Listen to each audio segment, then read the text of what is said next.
Welcome to the treasure room.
Ten, 9, 8, 7, 6, 5, 4, 3, 2, 1, 0. Prepare for vault door opening. Hi, I am Sparkle, the legendary gamer dog. Welcome to Vault 45 Teamwork Tycoons. Settle in for an evening of fun with your host Kismet. Let's teleport inside.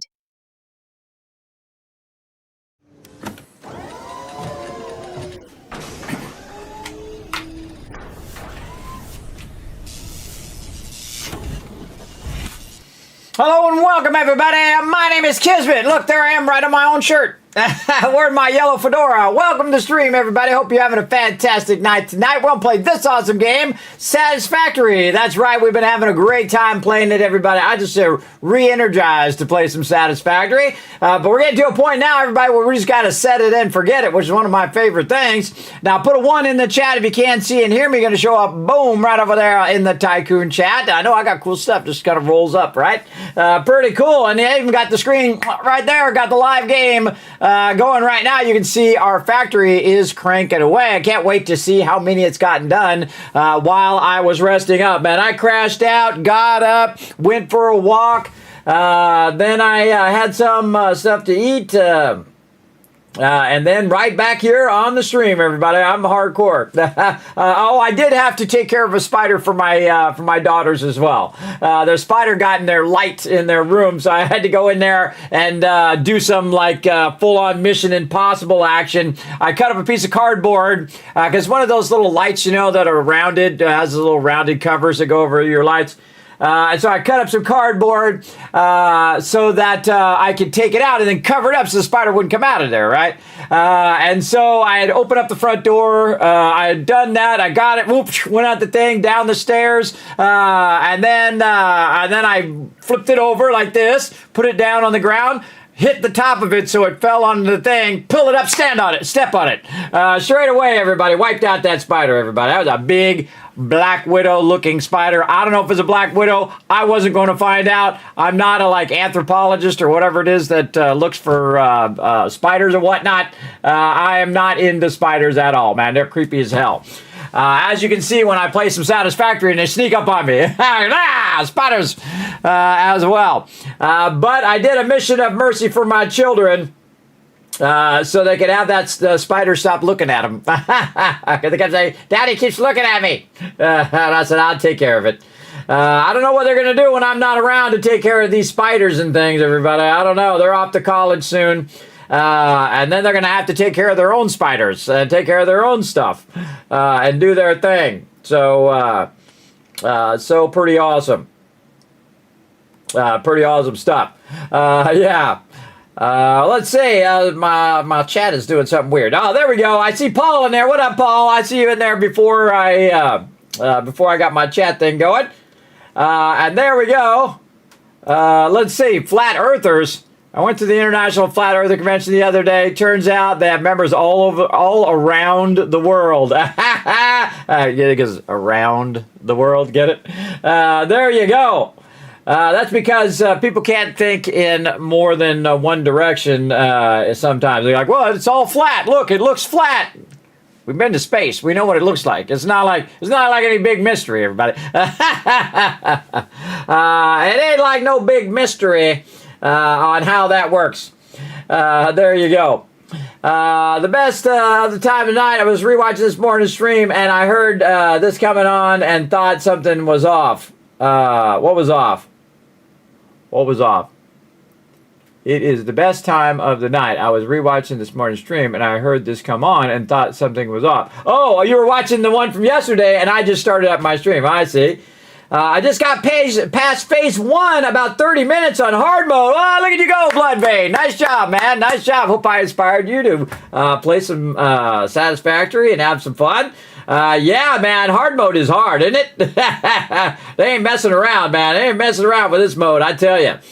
We got like 6 days to let it run just to get the one done. But I think what we want to do with that little bit of extra power that we have, we want to go ahead and get some other stuff going. So we'll get as many things as we can going and let it run so we get past phase 1 into phase 2. Bloodvein again showing that love. I love all those emotes. Awesome. We got Paul, let me know everything's working, with a 1 in the chat. We got PETA, we got Bloodvein in there. We got Tab, let me know everything is working. Thank you for the sub love as well. Okay, man, Mox, we're going to go ahead and, of course, play that when we get into the other screen. We got Tab coming in with the hype. We got Tab also saying hi to everybody. What's up, what's up? It is so fun playing and watching the same time. Yes, I do that all the time, by the way. I will, when I'm doing stuff off stream, like if I'm letting stuff run or whatever, I'll watch Twitch. Probably watch Twitch more than anything. And typically watching people do, various different games. I'm like a tab watcher, so I have a bunch of tabs open. And then when one person goes AFK, I switch to the other one. I'm watching that one. And then, okay, that person going AFK, switch back or switch to another one. I'm that kind of watcher, everybody. I try not to say anything in the chat where people know me, because then it becomes a Kismet show. Oh, Kismet's in the chat. Hey, what's up? They want to talk to me and whatever. And most of the time, I'm just totally distracted because I'm just listening, and then I look over from time to time. But most of the time, I'm working on something. So I try to be like, ninja lurker most of the time. Bloodvein coming in saying hello to chat. And of course, we got K-Man Mox going, hey. Kippy in the chat as well. What up, Kippy? Coming in saying hi. What up, what up? Thanks for coming in and joining us here in Vault 45. We got Bubs Tubbs in there as well. What up, Bubs Tubbs? Thanks for coming in and hanging out. Speaking of vaults, everybody, we're also going to play not only Satisfactory, but we're going to play a little bit of Fallout Shelter. Again, we're just going to jump in, get a bunch of stuff going. We're going to really got to focus on it more tomorrow as well. We've got to learn to play tomorrow as well. And we've got more 7 Days to Die. And I might play a little Power World as well. We'll see. We'll see. I'll try to get Power World in today as well. And, of course, our restart for 7 Days to Die. I'd like to get in there and just revamp my Power World stuff. I think all my my peeps are probably dead. Go in there and keep them up. That's a problem with having pets in virtual reality. Everybody, like those little Tamagotchi things, is that you got to keep them up all the time, and it's just like the real life thing. When you have children, when you have pets, when you have whatever, you got to take care of them, or they'll be in trouble. So make sure to take good care of your real life stuff, everybody. And the same thing with your plants and everything like that. You don't take care of them, man. That's it. They're game over. So I got to go take care of all my little pals that I have in Power World at some point. Hopefully they're fine on the server. But we'll find out, won't we? We're going to probably not have enough food to get them going. Might have to help them a little bit with the food and stuff. But we're going to get into it as well. Robert James there says, hey, kids, good to see you, brother. Good to see you. I've been here. I've been doing, God, how many streams, how many very long streams have I done? Hold on, let me go look up here. Let me go look up here in a row. Let's see. My last bit of streams. Man, I think I'm setting the record of how many consecutive long streams I can do. And again, getting stronger, everybody. Trying to get this Vault Van Life project off the ground. And trying to get stronger. Trying to stream longer. Trying to get this going. Let's see. Last stream was... oh, man, that was a double header there. That was a double header. Let's see. So that was about 9 hours. The stream before that, 11, 12, 13, 14, 15 hour stream. The one before that was 16, 17, 18 hour stream. The one before that was also about 16 hours. Let's see, 14 hour stream. Holy mackerel. And it goes on and on and on. Holy moly. I can go look on my YouTube channel and I can look at all my videos of my live streams. And that's a lot of hardcore streaming right there, everybody. I wish I was in my 20s, everybody. I'd stream a lot more. I really would. We just have more fun, bring more love into the world and all of that. That's what I'm all about. I'm all about doing that. Again, if I was only younger. Oh, you found your original Tamagotchi. Don't ask me how, but the battery in it was still charged and turned on. No way. Was your pet still good? Was your pet in like stasis all that time? Man, I bet you that original Tamagotchi's worth some money too, Caveman Mox. I bet you, bro. There's a lot of collectors out there. People out there collecting like old Macs. He was still alive. Hey, look at you go. See, he just went into stasis for a very long time, like a decade or two. The funny thing is, I had a bunch of old Apple computers and stuff like that, everybody, that I just, gave away or I had recycled or whatever. And those things are worth a fortune now. People collecting those things left and right, man. There we go. There you go. All right, let's get into it, everybody. We got some Satisfactory and some Vaults 56 to get going on. Let's go.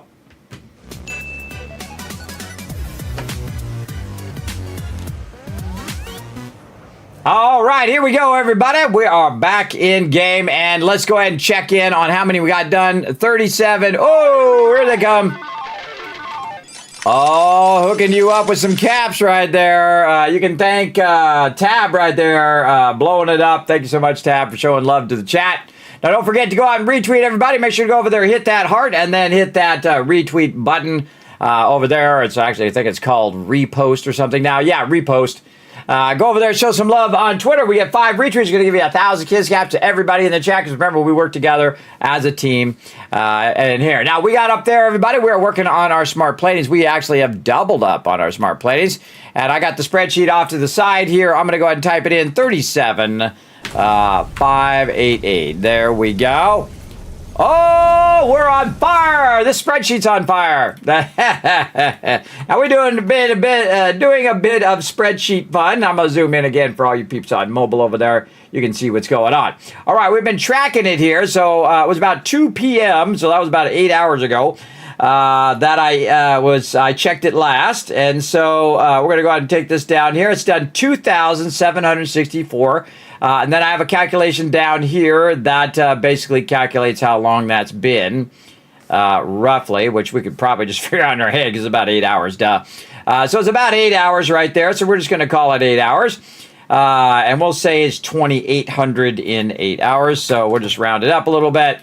And then we go ahead and take 24 over here, and we say 24 divided by 8, that's 3, so this is 3 here.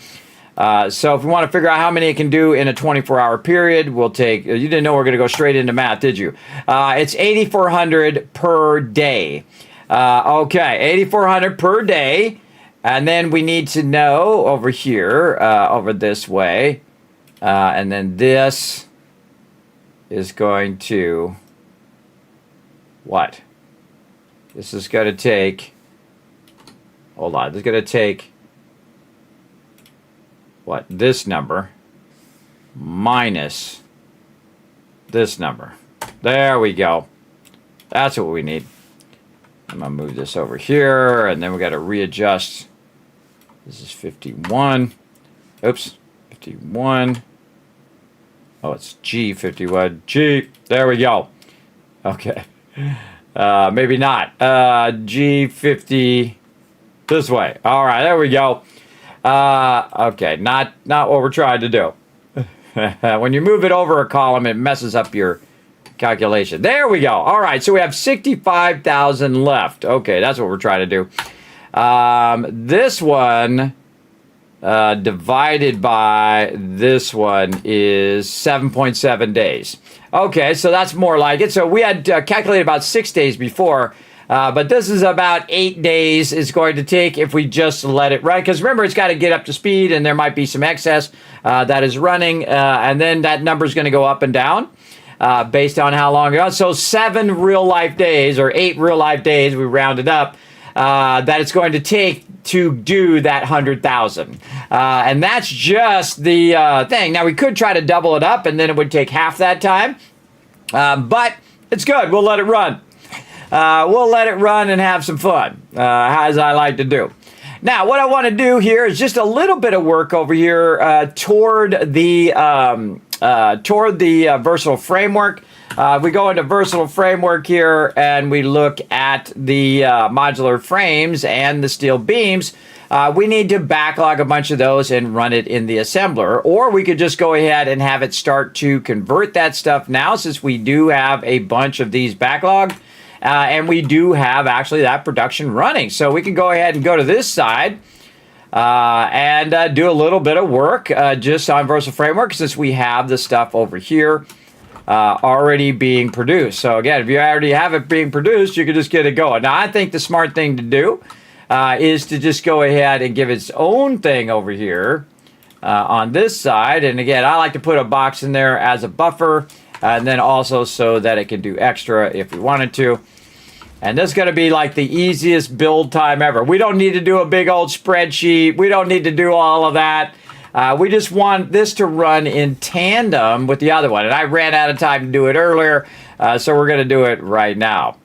We're going to go ahead and just put that right in there. And then we're going to say, okay, we want one of these to go there, one of these to go here. And, too close. Too close. So we'll put that down, and then we can move this one back just a little bit so we know where that goes. And then we can match this one up on this side. There we go. Got to have a little bit of a curve in there to get in there. All right. And where this is going to be versatile framework, and we need modular frames and steel beams. Now, we have a bit of a backlog over here, but what we want to do at this point is to use a little bit of our blueprinting so that if it does have a backlog or whatever, we can backlog it until we have enough of the smart platings to basically clear those out. And basically run some of those. But again, since we already have some, we can just go ahead and do a little bit of logistical work here. So what I want to do is I want to do basically what I'm doing over here. I'm going to stacking these up on top of each other, right? So I want this actually to go down and end up here at the very end, right? So right here. So we can go ahead and use our blueprinter to run this up. Now we want to go ahead and try to maximize our space in here. So one of the things you can do on the blueprinter is you can go in and actually put it on there and hit H for the hologram mode. You can move it around however you want as well. But we want this to be a little bit forward like I just did, and then right on the edge there. Or we can go ahead and move it back just a little bit. Just a little bit there, just to not be on the edge of the blueprinter. And then again, we want this to run down. So we can go ahead and then just run that down. You're like, well, that's easy, Kismet. Well, that's true. That's why we're doing it, to make it easy. And then we're going to do that, right? So now we have a triple stack. Now, the cool thing about blueprints is you can do blueprints upon blueprints. Now, see what's happening there? How it's turning red? It's too far off the side of the blueprinter.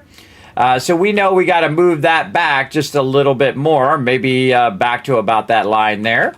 So we'll go ahead and take this out. We'll take these back out. We'll take this out. And then we'll kind of look at where that's at. We'll take this out here. There we go. We'll get the box and try to remember where we left off. That's the hard part. And we're going to move back. There we go. Let's say right there. And then again, we'll do our little thing here. We'll do this. Again, this is a lot of trial and error, and that's all part of the fun, everybody. Making mistakes and learning from those mistakes is the best. All right, just like that. And you can see this is way easier when it's closer to the ground.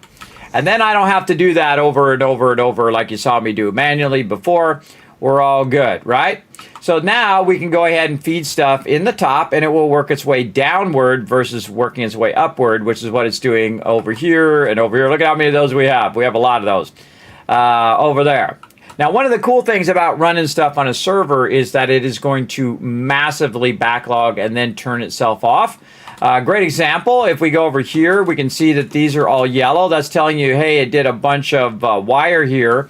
But it has too much wire. The wire is full. And if we go over here to all of our stuff, we can see, and we can try to see though, there we go. We can see all of the things that are stopped over here. Let's get up here. There we go. We can see all the things that are stopped. All of these things are backlogged, but maybe we need a lot of this stuff later, right? Maybe we need a bunch of rods, or I can tell you we're going to need a lot of concrete. We're going to need a bunch of that stuff later. So you might want to, even though you have stuff going in the Dimensional Depot, you might want to also have that stuff running to backlog it. Now, in my case, I want to backlog some of the Versal Framework stuff, because I want that stuff to end up being stacked and stacked and stacked while I'm not running. Because again, this is going to be running for like 6 days. Now, I could again go and make that shorter by making it another one. But what I can also do is just let it run. Just let it run, and then it costs me no more of my time. It just runs on the server. GG's, it's all good. Now, what we're going to do is we're going to call this our storage stacked. So we're going to go in here. I'm going to say storage stacked re-high. How about that? Something like that. Then I'm going to go in here and say storage. There we go. Just type it in, everybody. Much faster. And then I'm actually going to leave it the default color blue, because that's typically what I use for my stackers. Now, here's the coolest thing, everybody. So I made that blueprint now. It's going to save. When you hit Q, there's another tab for blueprints. We can see it's right here. And you can actually use the blueprint on the blueprinter. That's right. You can go ahead and put it right back on there, which is just awesome, everybody. Just absolutely awesome.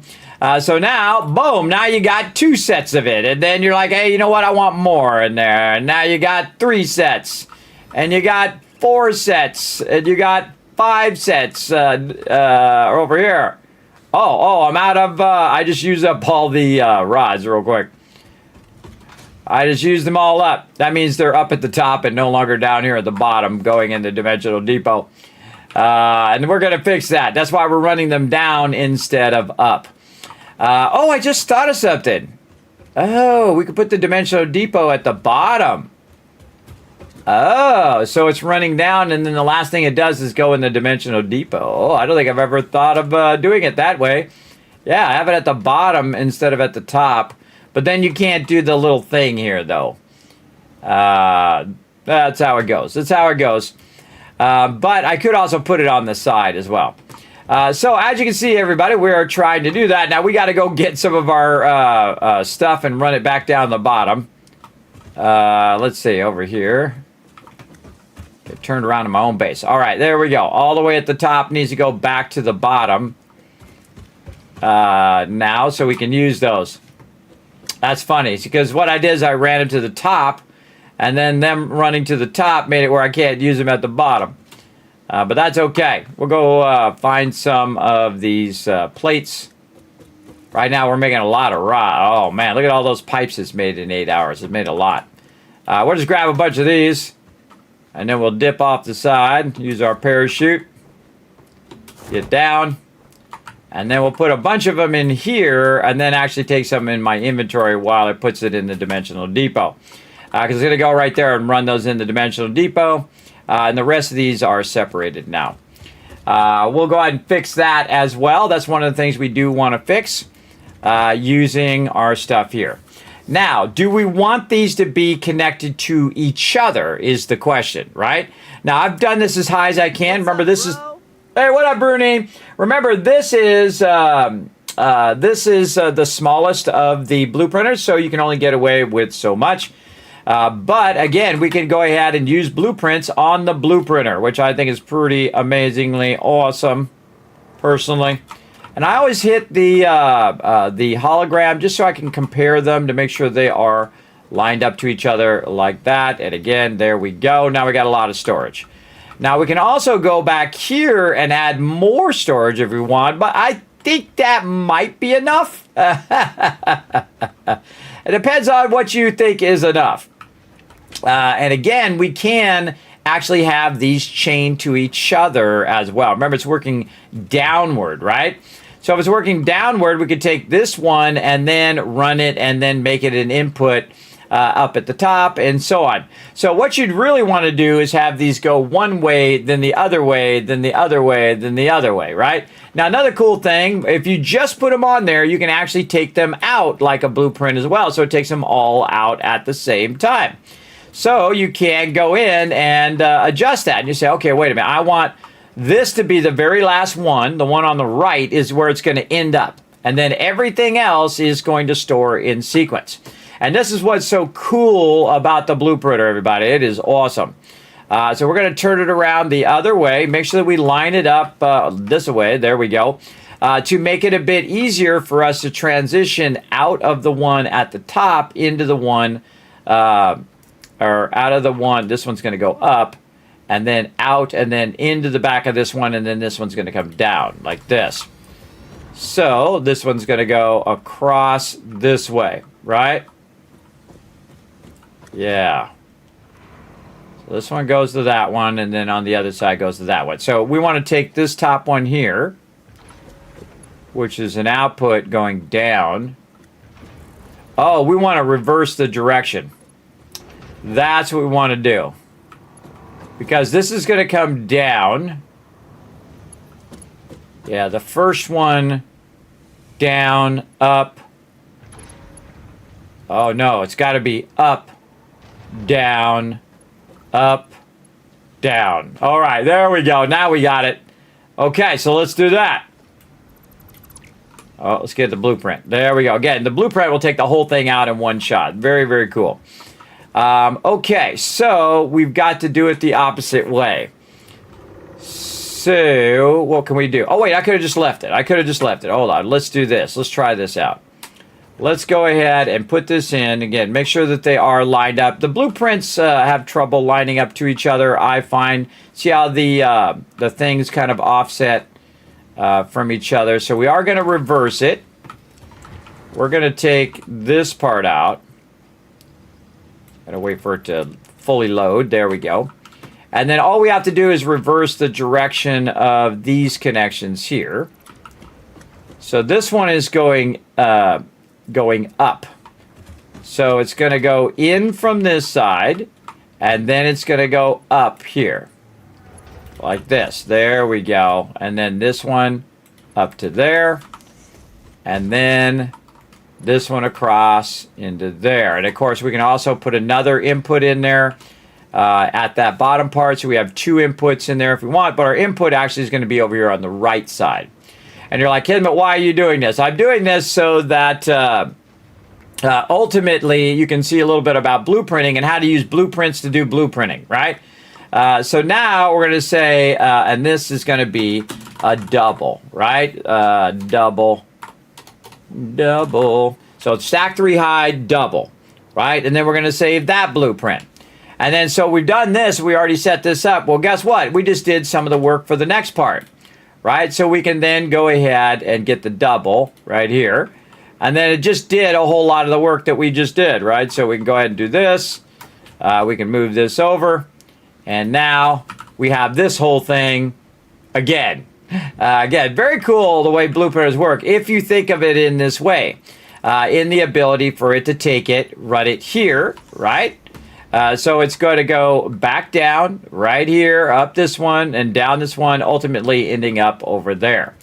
And this one, of course, going up and then going across, right? So we input here, up, down, easy, right? And then this one here is an input here, up, and then down, goes across this one into there, up to there, out the back, and then into here. Remember, this one goes in, up, out the back, then around this way, then down, then here, then up here, then there, and ends up in this last box right here for us to use, right? And that's what really great blueprinting thing that you can do. Well, guess what? Since we already did that, we've already compounded it now using our blueprints, where we can then use the same thing again. That's right, we can use the same thing again because now it is already alternating. And so we can just go ahead and stack that again. Now, we could just use these, by the way, and this put in the rest of it, but why not do a massive amount of thing? And we also know where we want to flow it in the next one because we have this little outcropping. So it tells us, hey, this is what you want to do here. And then here in the back, we've already got the connections, right? So only connection we need to do is in the front because the back connection is already there. The lifters are already in the proper position. And all of that kind of fun stuff. So all of that stuff is good. Kind of weird how it's doing the legs there, but it is what it is. Very cool. So now we want to test it, right? We want to test and see. We're going to call this double-double. Now remember, if you're one of my Patreon supporters, I will go ahead and we could say like 2x double. I will put these up here eventually for you guys to try as well. To get started with blueprinting. So 2x double, save that one, and now we're ready for some real world testing. We're going to go over here, and we're going to put it right over here. So we could have a big old backlog of all of the resources that we need. Holy moly. All right, that's pretty awesome. Look how quickly we made that, right? I just showed you how to make a massive amount of storage. Super easy, just like that. Kismet hooking you guys up. All right, now, let's test if it works. This is how we know. We've got the output. We got the output turned the other way. Oh, I got it the wrong way. All right, my bad. But here's the thing. You put that in, you're like, no, I put it wrong way. Boom, it just takes the whole thing back out again using your blueprinting. I told you we'd get the blueprinting. So what I got to do is remember which way the arrow is, right? See, the arrow's pointing away from me, and I want the arrow, that white arrow. See the white arrow there? I want that pointing toward me. And then I'm going to hit H for hologram mode. Hologram mode is one of the greatest things, if not the greatest thing that they added to the game to help you with building. Just make sure we're not clipping anything over there. And we're just going to push this over here so it can line up to this side. And again, when you have a server, everybody, you have the power of time. And there we go. So now we're going to test it right over here. What do we try to put in here? I forgot. Let's go see. We're trying to put, let's say, steel beams. In there. Yeah, steel beams in there. So we're going to take one and put it in the first box, or a couple and put it in the first box, and we're going to see if it ends up right here. If it does, we did it right. If it doesn't, we didn't do it right. So again, it'll take a minute to go through all of the boxes, back and forth, back and forth. Let's see if we got it right. So you want to test it. Oh, I see it going by, and then it's going to go all the way up. Got to go around. Oh, that's 100%. Works on the first try, everybody. Crazy. And you're like, well, Kismet, only 6 of them made it. Where's the other 8? There should be a total of 8. Where's the other 2? They're right here in the front. Right here in the front over there. And now I've marked that as that's what that is going to be, right? That's why I use the actual thing. Let me go ahead and get this ladder out of here. I think we're all good on the ladder. Might as well get the whole thing if we're going to do it. And then we're going to move this like this. There we go. Oh, I did 2 instead of 1. Sometimes when I double click, it decides I need 2. Now, again, we don't need to move this other production, everybody. All we need to do is have a nice backlog. Now, again, make sure that white arrow is pointing toward me. And on this case, I'm actually going to slide it this way a bit. Use up a little bit of this area over here. And again, blueprinting is awesome. And we'll really get into it later. And boom, there we go. And then we're going to run this eventually into here. And this is going to be our heavy modular frames. Now, I don't really need to test this, but we're going to do it anyway because we already know it works. Because we just tested it, right? We know it works. But we'll go ahead, throw it in there anyway. And see if it ends up right over here. I love to watch them going in and out of the thing. See them all? Going in and out of the thing.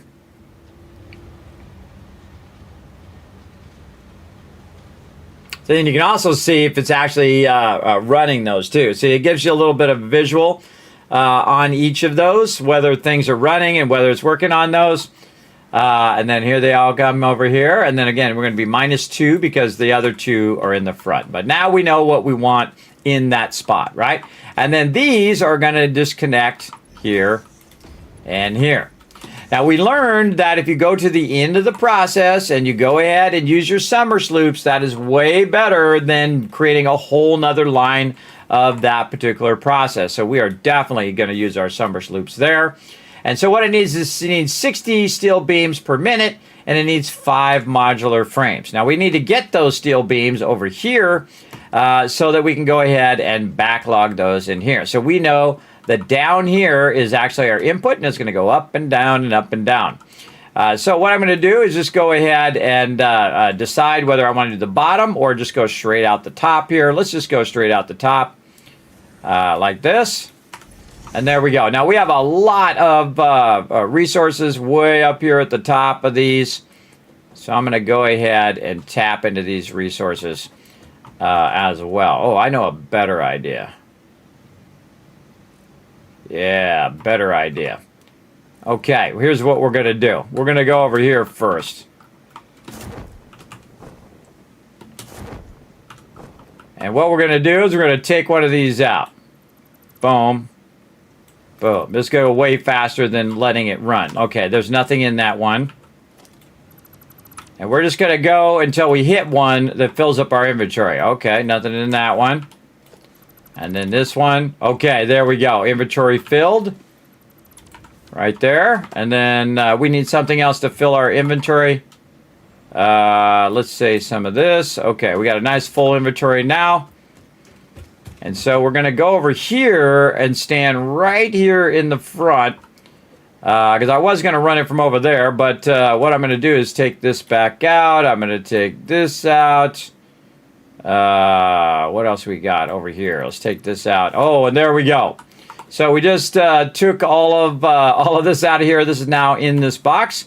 Another thing we can do while we're waiting and just go ahead and put all of those in there now because we have this box here if our stuff gets full. So to basically that only stays in one spot. So if we go in now and we take the rest of this out, what it's going to automatically do is take all of those and put that in that box. Okay, so we just actually engineered for it to put it really close to where we want it to be, right? So we also got some in our inventory, so we can just go ahead and put more in there. But the smart thing to do is actually go to the in box and put it at the in box, or you can put it in any of the boxes, really. And then Control-click to fill my inventory with it again of whatever we have left. Yeah, there we go, because there isn't that much in there right now. I mean, there's a good amount, but there isn't that much in there. There we go. Then we need to get this back to where it goes over here on top of this thing over here. And we're just going to reverse this way now and then put this right here. So what this can do is feed into this box, which then feeds in the dimensional depot. Because this stuff up here is not feeding in the dimensional depot right now, but it is backlogging it. So we want to adjust that so it's easier for us to do that. Then more over here. Now, if I want to, I could go ahead and just leave this in here as well. I don't see anything else, just a little bit of that. Just leave something in there so that it will stay there. And anytime you disassemble something, it'll end up over there if you have a full inventory. The trick is to have the full inventory to make it happen. All right. Oh, and I forgot to put all this stuff away, too. Let's put all this stuff back away. More room in my inventory. There we go. We can put all this stuff back away over here because we're just using that temporarily. What else? Motors we can put away. These, I think that's probably full. I just throw that away. So I don't have to manage it. Throw those in there. And then all this other stuff we're going to want to use here in a moment. Now, over here we've been backlogging also some frames. And if we go like this, we can see if there's any frames in there or not. Oh, this actually was not connected at the top either. That's okay. And then we roll over this. We got 2,400. In this one, we've got about 1,500. Okay, so I'm going to take this out. I'm going to take this out. We're going to take all this stuff that we've stacked out of there. That'll put in my inventory. Oh, I didn't even have enough to fill my inventory, which is fine. And then we'll take the excess of these and put those right in there. Okay, there we go. And then we have a little extra. Again, we don't have to put in the one up above. We can just put it here, and it will automatically run it up and turn it around and then bring it to the one up above. Just makes it easier to get that done. And again, I just having that backlog over there. Looks good. Okay, now what we want to do is we want to have this automatically sending this over there, right? And then connecting and doing its thing. I'm going to go ahead and just lift it up just a bit so it's up kind of out of my way. And then I'm going to go ahead and run it this way. We probably want to use our lifter here. I'm kind of encroaching on my road right now, but it is what it is. And this one we're going to put up nice and high. Now we need to get this one to run in here. By the way, we could input it anywhere, but we really want to input it on this side, which is the bottom, which is basically the first box. So we're just going to go here. We're going to turn this on straight mode. So we can just kind of loop that around the side. And then also that gives us the ability to see it if we need to. And we're going to go ahead and run this kind of in the middle somewhere. Let's say right there. And then this one's going to come down to here. And that one's going to go right into there. So now that is connected to the side. So as it produces more, it will then go ahead and automatically fill this box, right? And then again, it's going to fill a whole backlog of that as well. But we might as well let it run because we have so many of them. Now, we actually stopped our production of these as well. But we got a bunch more of them on me. Got to put these over here. And again, I'm just going to control click on any of these boxes. Doesn't matter which one. And it will actually make its way all the way to the front. And then over here, same thing.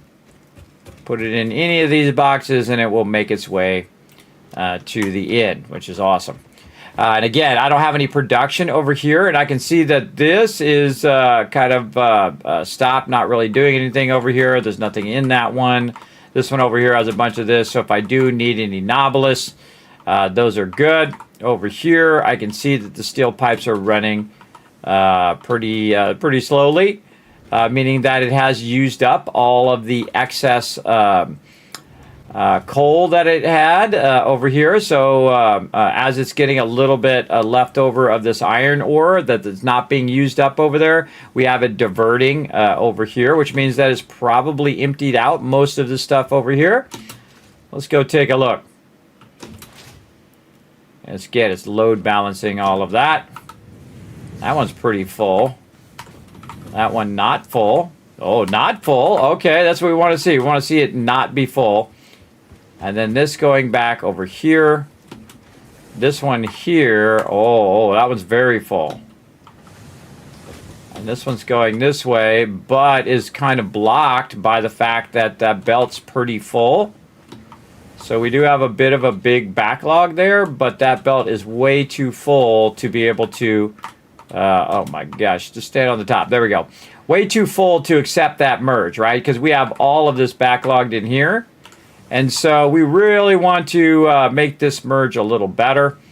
We're just going to take this merger out. This overflow is not being managed very well. So we need to manage it a bit better. So we're going to bring that up. And we're going to do a little spaghetti city here. We're going to take this excess and we're going to go up here and we are going to merge it after it is kind of already done its thing. We got to be careful that we don't undercut what our production is over here. We don't want to undercut this production. So we want to make sure that, that this has more than enough. But it will stop running it this way when it actually uses up the excess, which is great.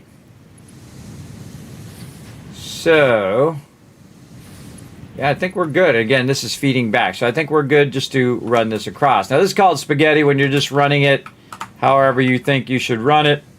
Holding down control, by the way, so that'll go there.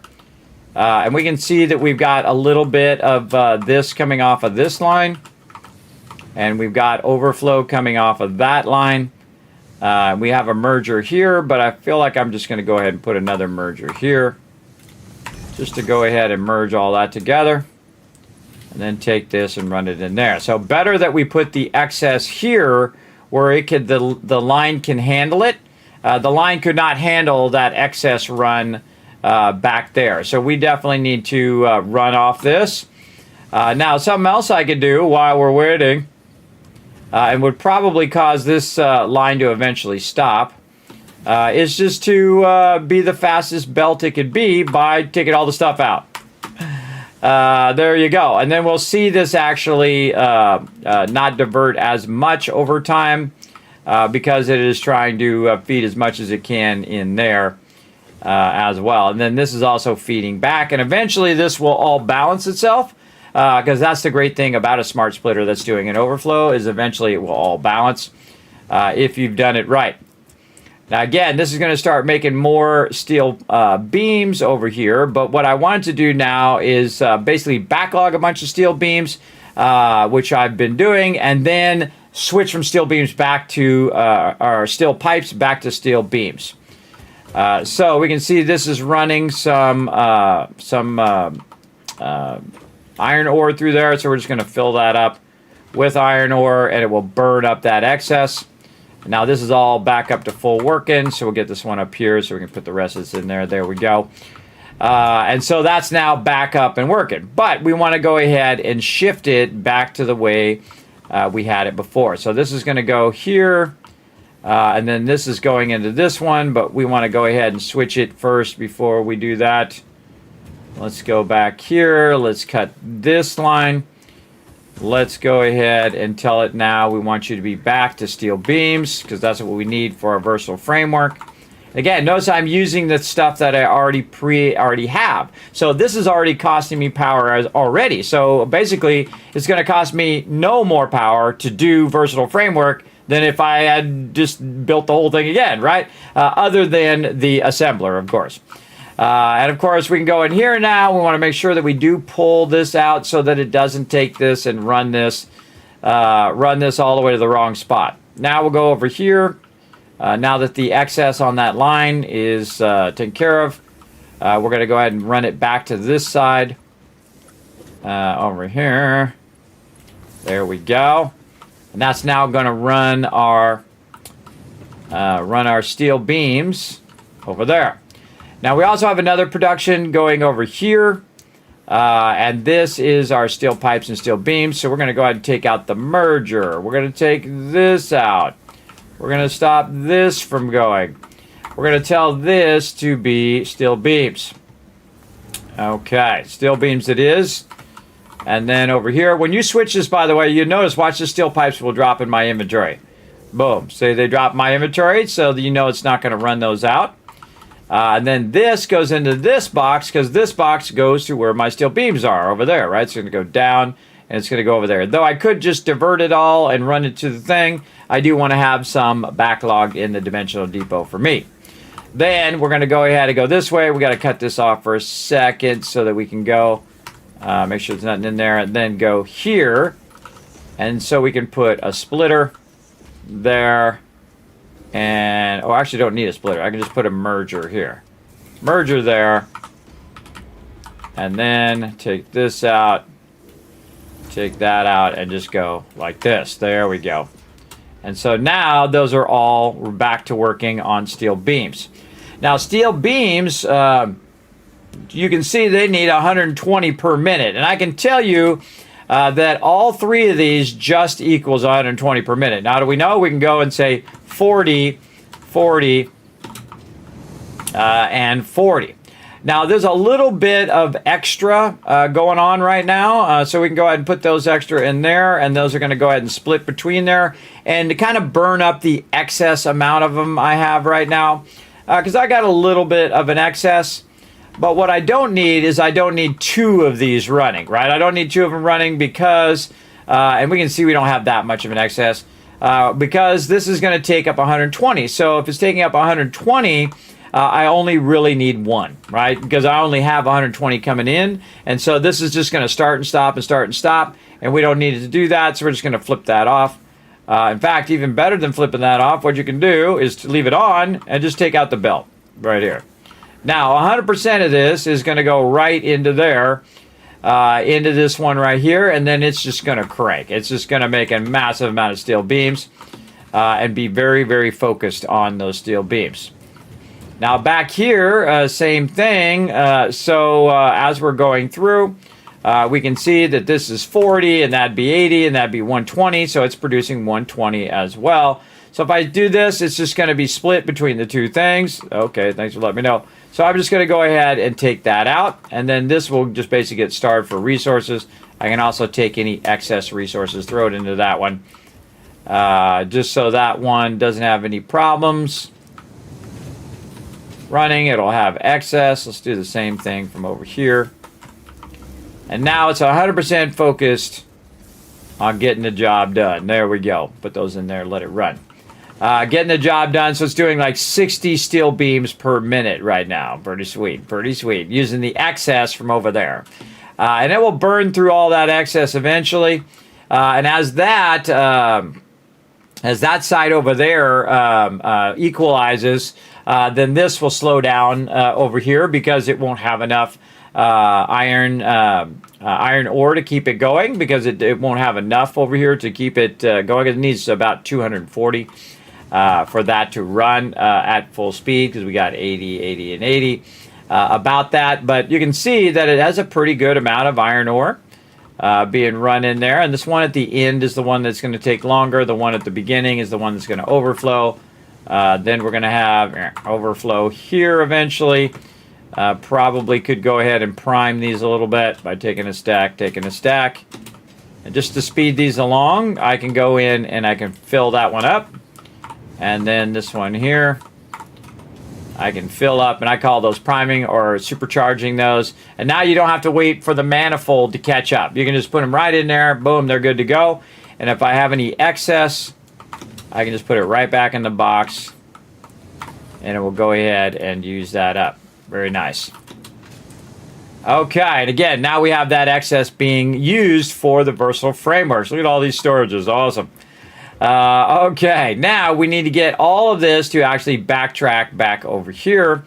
And what we should see if we go over here is that we're going to see them every now and again come down this line, right? Into here, which is our, right here, we can see them here. These are our modular frames. So those modular frames should occasionally be coming down the line here and equalizing over there. So we want to see that it's doing that, by the way. I always want to watch and see, okay, are they coming out of there? Are they going to the dimensional depot? What's going on with them right now? I would say some of them are probably going in the depot, because I did pull a bunch of them out of there. Let's go ahead and fill the depot with a bunch of those.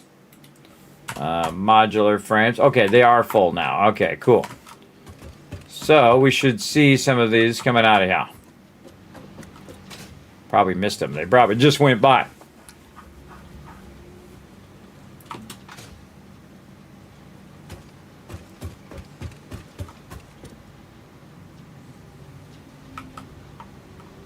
Don't see them on the thing. Uh-oh, we better go check our modular frames over here. What's going on?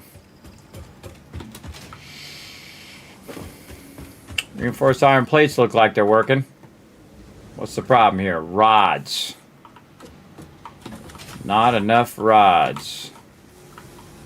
Huh. We diverted all those rods, didn't we? We did. Not enough iron, I bet, back here. Yep. See how this is real slow? I don't see a lot of those going. This is hurting for iron back here.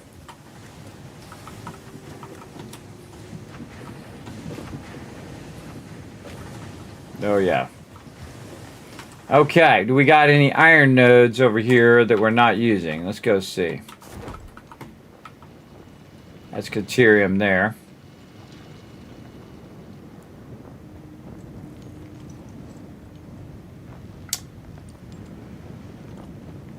got these two combining together.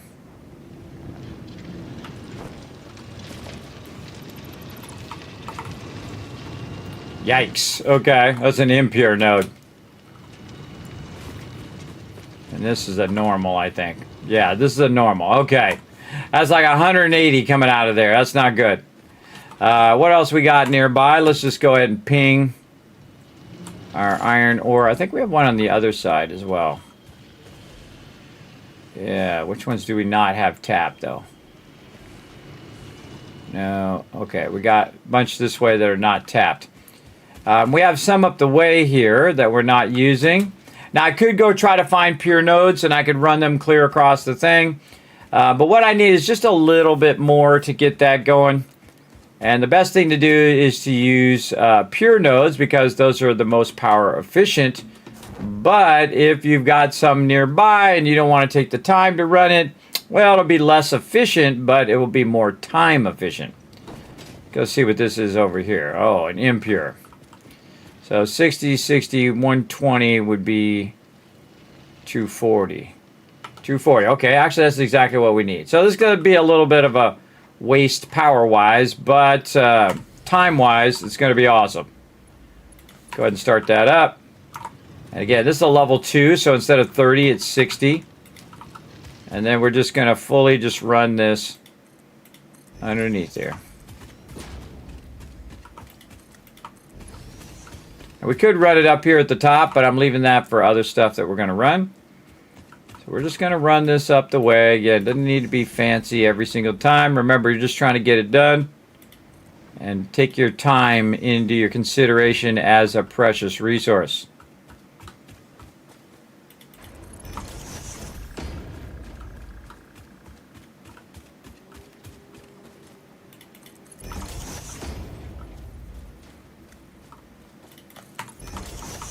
Okay, see how these two are combining and they're going over there? I can go ahead and add a merger onto this one. I think this is the one. I can do it from down here. Let's just double check. This one is the normal. This is the normal. Okay, we want to actually tap into this one over here. It doesn't really matter where we tap into, but if you didn't know, you can actually put mergers on the belt itself. So I can just merge it at the end belt there. And then we got to remember where the heck it was coming at. Oh, I see it there. There we go. And we can run it down down here, but it's a little steep for it. So we've got a little bit of a ledge here. Actually, we could run it way out if we wanted to. And up. There we go. And then we could take this and merge it in there. And now that one is a 240. So we combine 3 nodes together to create a 240. And we'll start to see the gap go away in between these over time. And so it'll start getting, we'll see how that's slowing down now to try to see, look, not as much gap now. Plus that has a bunch extra because it was starting up. And now we basically just added a whole bunch more to that, which should add more to all of our logistics over there. Really easy way to fix it, though, in this version of the game, in what I look at box right there, in the ultimate challenge here, when you're doing way more power, that's actually less efficient power-wise, but more efficient time-wise because I just put more in there, and that will help with my ore over here, right? So this ore is going to be more. And then we'll have more to distribute on both sides because we've got it split now between the 2 sides. And what we really need is we need a dedicated line over there and a dedicated line over here to run all of this. But we have the power of time. And so what we want to do is utilize our pure nodes for doing the main thing, which is the hardest actually of the 3 things, which is smart plating. And then when we're done with the smart plating, we can use all of those pure nodes toward our modular frames. And then we can be making a bazillion modular frames on top of making a lot of beams. And that's why we want to backlog it if we can. And again, if we run out of one thing, we can then have a huge backlog of the other thing. So now that should help it a little bit. Oh, we should get up over here. Should help it a little bit to do its thing. Let's see again if we see any coming out. Again, you got to see something coming down the line here, or there's something afoot in there. Actually, we go over here and see it come out of the machine. I wonder if I have a bunch of reinforced iron plates. Oh yeah, I got a backlog of them. Ooh, mama, okay. We need a lot more rods. That's our main thing we need to do. Okay, so we should take out... Are screws being moved? Screws are just going this way. Into this. Into that box. So we don't need to make any more screws. It's already backlogging the screws. And then it's trying to make more plates. Where are these plates going? Oh, plates are going over there for that. Okay. And this... Doing plates. This is our quick wire here. So this is rods. And this is rods. Yes. What do we got here? Plates. Rods into screws, no doubt. Yes.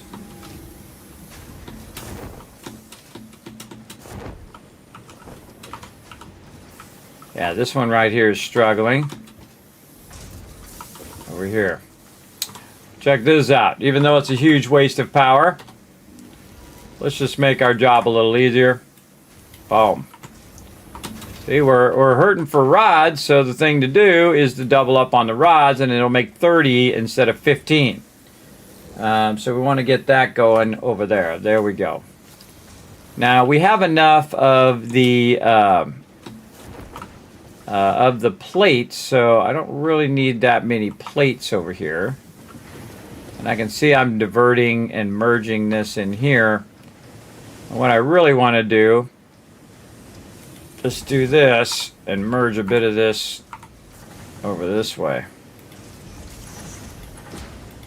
So what it's going to do is put one this way and one that way. So this one's going to get a bit extra for our rods. So it's going to prioritize the rods over the plates. And then the same thing here. This is rods here. Again, just doing it in the moment here. Split.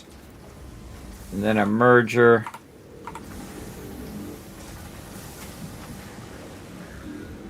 I don't know if that's going to reach. Now.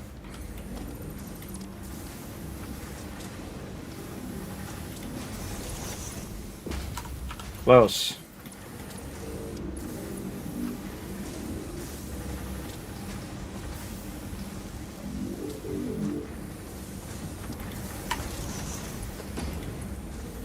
Gonna probably have to take it out of there to make it work. All right, we got to take these out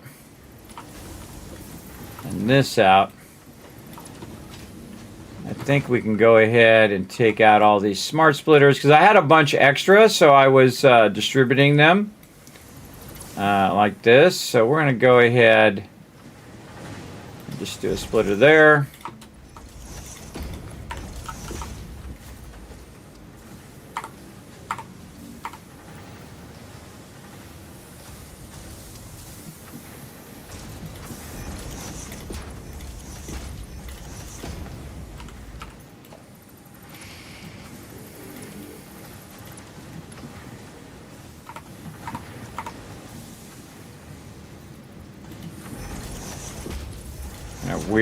Weird connections here. All right, there we go. So again, every other one's going to go this way versus going to the plates. So this one over here, the rods, which is what we need more of, is going to get more in the long run than the plates, because that's what we need more of. And then this is going to double up those plates at the cost of a lot of power. But we don't have to rerun stuff. We don't have to readjust stuff and all of that. All of this stuff is funneling down to be used over here for those for those modular frames. Yeah, you can see we've got a bunch more in there. We're going to throw those in there again. Now we're going to go see if they come out again. So again, we got plenty of plates. We got plenty of reinforced iron plates. What we really need is more rods there. And again, we go tap other nodes and we can make a whole nother line of rods and all of that. I think I saw something. Yeah, right there. I can see them going by. So now we know it's working. Because you want to see it go all the way from where it's working over there all the way over to here. Otherwise, it's not true. If you don't see it happening, it doesn't really exist. And these modular frames take a really long time. What the heck, bro? This guy's out of control today. Okay, why don't we just do this about 50 times then? There we go. Okay, so we saw that one, but we want to go ahead and wait for another one. Just to have the peace of mind to say, okay, that's working. Ah, here we go. And there's your peace of mind right there. Yes, it's working. Awesome. Okay. Now, over here, we also have this running over here. We can see we got a whole bunch of this. Now, this is actually my backlog box of where I actually use them. We want to see that this number's going up. Right now, it's at 11. There it goes. It's going up, running steel beams there. And then we're going to do the same thing here where we're going to take it directly out of this box.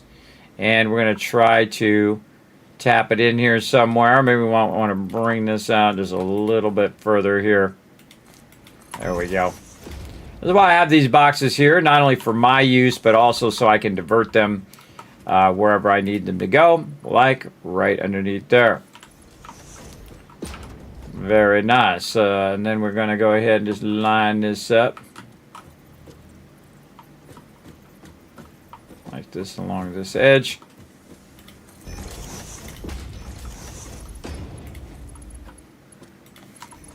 Okay, where's the input on that one? It's right here. So we can actually go up in this upper one here. And then this is now going to go there, work its way all the way through. And again, if I have excess, it'll backlog this entire thing full of it. Which is crazy. Everybody has a lot of backlog. And then over there, that's a lot of backlog. But are we going to need an absolute ton of those? Yes, we will. But since we already have a backlog, we can actually burn up that backlog right now by powering this up. Because why not? Why not let them run in tandem from what we're doing? So we got a power pole over here. We'll just kind of dip it around the corner over here instead. Take this out. We don't need that redundant pole there. And now we need to find some power that we're using this way.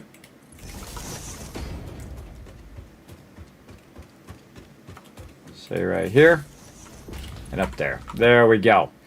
Now it's going to start doing versatile frameworks again. And it's going to do it pretty well because it has a massive backlog. And again, I'm not worried about numbers, this, that, and the other thing. Just make a whole bunch of stuff, everybody, and then put it into machines and let it run, right? You don't have to do it by the numbers. It does make it awesome if you are because you're really optimized if you do. GG, one's for that. I know, right? Just show you some killer blueprinting stuff, right? But since we have so much, you know what we can do? Hey, let's just double this bad boy up. That's right, we're just going to double. Because we like to double mid-gum. That's what we're going to do. And then we're going to go ahead and say merge right here, just in case we have some excess. It's going to go into that box. We're going to go right there. And then we're going to take this power, and we're going to connect it to this other one that we just put down over there. And then we can go ahead and double up this production. Now, we got to be a little bit careful because we might exceed our power. So let's go over here and just grab a power way over here. Somewhere, just a power pole here, purely for our checking. Oh, God, we're not even close, everybody. We're at 6,000. We got like another 4,000 we could go. Not even close. Let's do this. All right, now when this goes, everybody, it's going to go ahead and go up from 75 megawatts for one, everybody. Remember, this is 5 times the power that it takes to run each machine. And then when I do this, this is going to be 300 megawatts. It's going to be 4 times as much as that power as well. Now, what we want to do is go ahead and divert this over here, right? So we're going to go ahead and put this one like this. Or actually, we should put it this way, like this. And the reason why we're going to do that is so the other one can make its way around. So we're going to go here. We're going to say straight mode. and that's going to run into that one. Doesn't really matter where you run it, as long as you run it. And then this one is going to go up to match this other one. Look how nice that is. Nice. And then this, turn it off straight mode. There we go. And then this is going to go in here, and what we just do, double our speed. Now this isn't going to happen forever because we don't have 10 modular frames going per minute. We don't have 60 steel beams. At least I don't think so. Actually, I might have 60 steel beams going. Let's go see. Remember, this one back here actually is fully at full speed. It's got its own dedicated line. So if this actually is running, so it's 30. So it's actually running at 30, and then we have some running at another 30 for right now, but eventually it's going to run out of resources, and then we'll go down again. But we don't really care, because as long as it's running, we can let it run for a day, 2 days, 10 days, 50 days. What do we care? It's on the server, right? It's on the server, and it's just going to run and run and run until we're done. That's it. That's it. 100% chance that is going to finish. That's going to finish phase 1, the second part of phase 1, and we're going to unlock phase 2. That's 100%. Right there. That's it. Done. Kismet, I thought you were going to build a whole entire thing for the versatile flame work. I don't need to. I don't need to. Now, again, if the smart plating finishes first, then I'm going to do those. But what I've noticed with the versatile framework is that one actually usually finishes second, even if I don't have a big elaborate smart plating. And this is actually in the normal game when you're not, cranking all the stuff to 11. It will actually finish first most of the time. But if it doesn't, well, guess what? Then I'm just going to take that, turn that all off, divert the things, because most likely the thing that we're going to need, modular frames. Modular frames are usually the thing that you need more output, because they run so slow, and we need at least 5 per minute. And we just don't have enough iron ore. There we go. Man, my brain just stops sometimes. Iron ore, sleep apnea, everybody. Sleep apnea and insomnia will do that to you. So we just need more iron ore. Basically, that's what we need. A dedicated 240 on both sides. So we'll just be lazy. I know it's fun to be lazy. And just go ahead and look for some iron ore over here that we can combine together. Or if there's any more pure nodes. Now, the pure nodes that are left are pretty far away. But we could go ahead and take a look. We got a pure node here that I think we're already using. Let's go ahead and flip on our node network. AKA our network of towers. We got a little switch right here. Notice right now you can't see them on the map. But if I flip this on, it's going to use a lot of power. Whoa, look at that. It jumps up there. It's going to touch the low end of it. See it coming down? See that gray line coming down? If it hits that orange line, boom, it turns off. But I do have battery power. So if it does dip down there, the battery power will kick in and hold on to it for a while, and I have like a 900 buffer. But we could make that 10,000 buffer if we wanted to. We just make more batteries, everybody. We got plenty of batteries. But we're fine. We're fine even with that on, though very close. And that's why, again, I didn't go and make a whole bunch of stuff, because we want to be able to scan this stuff. Okay, so we've tapped all of these nodes. We have some down here that is a normal. Okay, we can combine these two normals and run that over. That's a doable thing. Or we could run way the heck out here and get this pure node. That's way over there. But I did run it from way up here, so I ran it all the way here down the thing. It's probably one of the longest belt runs I've ever done. But again, do we really want to run over there, or do we just want to be a little lazy? We got another pure node over there too. Do we want to be a bit lazy? See, sometimes that laziness kicks in. What is this right here? Let's remove that stamp. Oh, that's my coal. See, I don't need those stamps anymore. I stamped a whole bunch of stuff where the coal nodes were in case we needed those, but we were able to get our radars up and running, so we don't have to worry about that. So, where did it go? Right here. All right, do we want to run through all those mobs and do that, or do we just want to easy mode? This is iron. Oh, this is copper. So that's actually just that's an iron node. That's a copper node. We already tapped that pure node there. Got a normal node over there. So I'm looking for ones that are right next to each other, and then I could combine them if they were conveniently nearby. Like there I have a normal node, and I could run that normal node over here and run this normal node up. I think there's another normal here. Oh, okay, so this one plus this one, because this is an easy area. There's not too tough of mobs here, and pretty easy just to run it up to my base. So yeah, we'll go ahead and tap these normal nodes. All right, we'll go get the one at the bottom first down here. Oh. So I just put a little question mark there to help me get there, and then I highlight it, and it tells me where it is up there on the thing, and let's go get it done.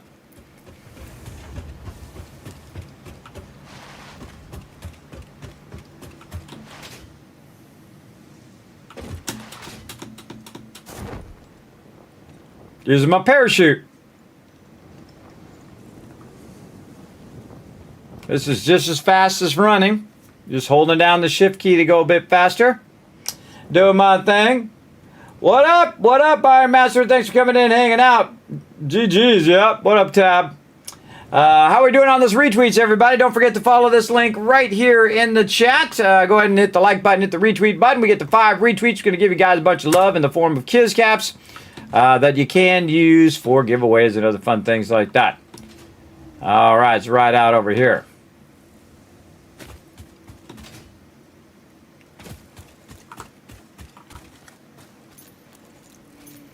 Bring it. Come on.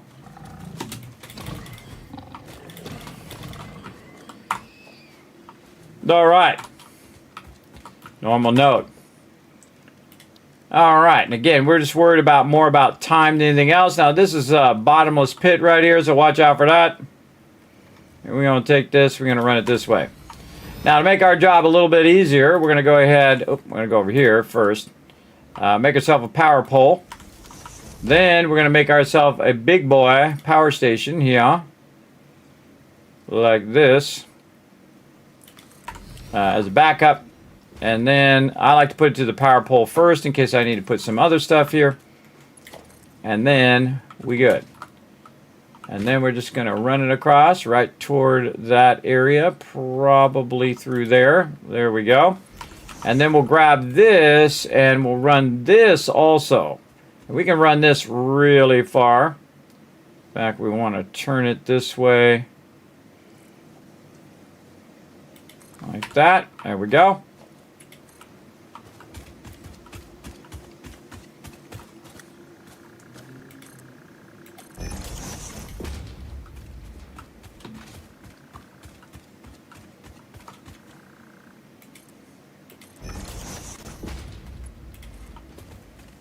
That's why I don't have the power poles. I just have the power lines. Because it's so much easier just to use the power lines instead. By the way, we can also cross-connect this power from here to there, and that's going to start up now. But we'll also connect it with the big side there, all the way back at the base. Again, this is one of the fastest ways to run your resources. Now, where are we at as opposed to wherever this other node is? Okay, we're directly across from it, so probably good to stop there and then ping this other one. I could put a marker there, but I could just ping it because I know it's this way. And we can see it's about 300 away. A little slide jump technique on a flat side. Doesn't work up a hill, but it works on a flat area. Oh, I can see I'm extracting coal out of here. Oh, that's down there where my coal is. Awesome. Anybody else around here want to get schmacked?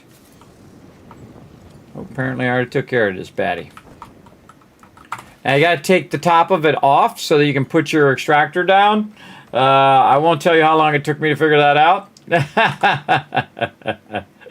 It's one of those things that you actually had to do it. Not just, choose to do it, but you had to do it. All right, and there we go. We're going to put this one up pretty high. And we're going to see if we can get it to go up there. No, not too far. All right, we'll go here.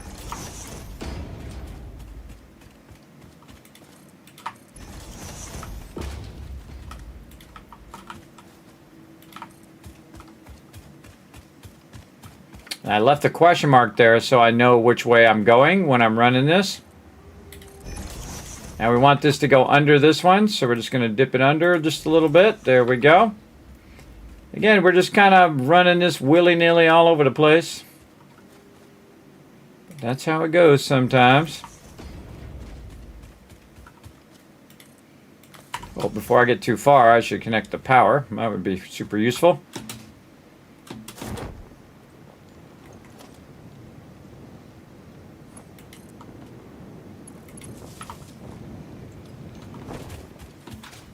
Great thing about the parachute, helps us come right back. We can do stuff while we're floating around on our parachute. Pretty awesome. All right, so now I'm going to run this across to connect these two across. So this is going to be 120 out of this one, which is a normal node, and 120 out of the other one, which is going to equal 240. Again, it's not as efficient as a pure node, and we could go run and get a pure node, but we're not. Because that would take a lot more time to run that clear across all over the place here. And then we can just do this and then merger way over here and then this into this. And then we'll just go ahead and bring this down just a little bit here so that we can run this a little lower. Fred, of course, usually, as usual, in the way. Now what we want to see is we want to see both of these merging together and not just one side running. All right, we want to see it eventually come over here.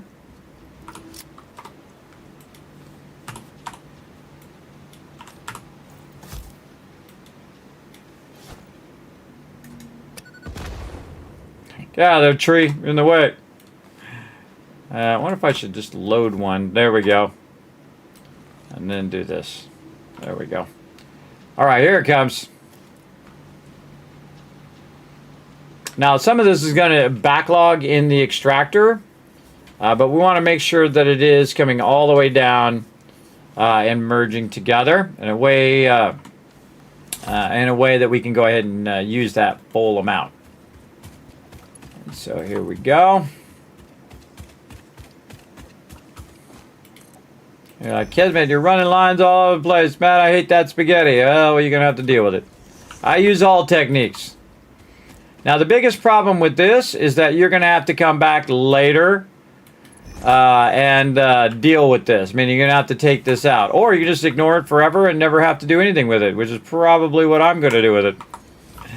Because we're gonna readjust all of this. I can tell you, 100% chance I'm going to tear us all down and redo it in a way more efficient way. For sure. It's one of my favorite things to do is what I call retool the factory.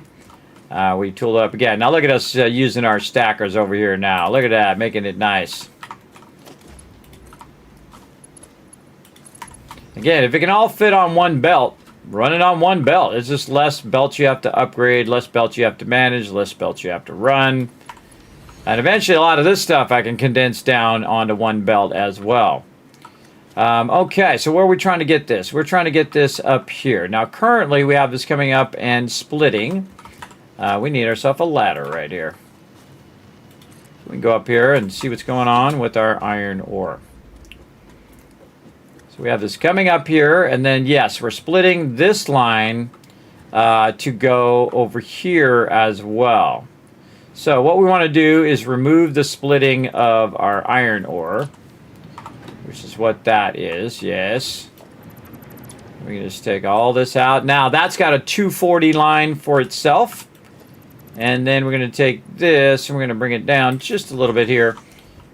So we can try to run this up to there like that. And now it has its own 240 line, right? So we just basically increased the iron ore by 240. So both of those basically have pure node worth of extra iron ore. So there you go.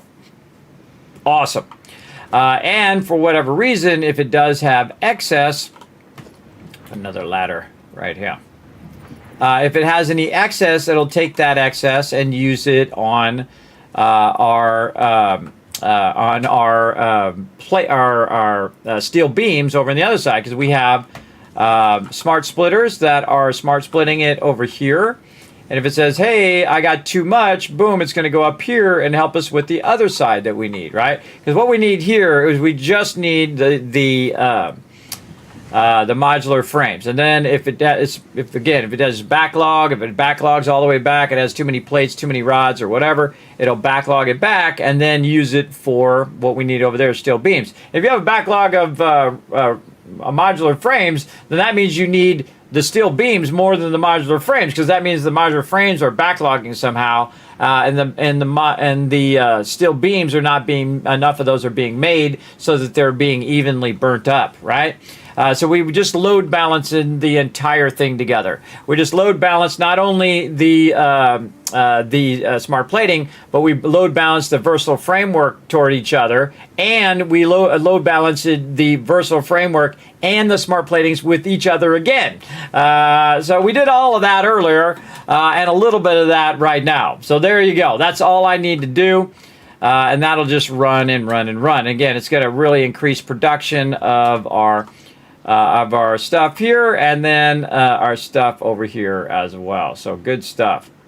And again, it'll get up to speed where it has more modular frames in the long run. And we'll see those come through eventually. Come on, modular frames. Let's go, let's go. All right, you see some. Now, if I don't see any, there's something up. There's something up.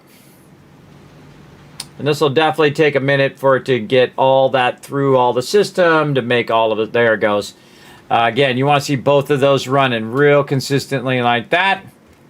And then now we have a dual output over here, burning up all that excess. And when it's done with that excess, then it's really just going to take a lot longer, but it is doubling up on those.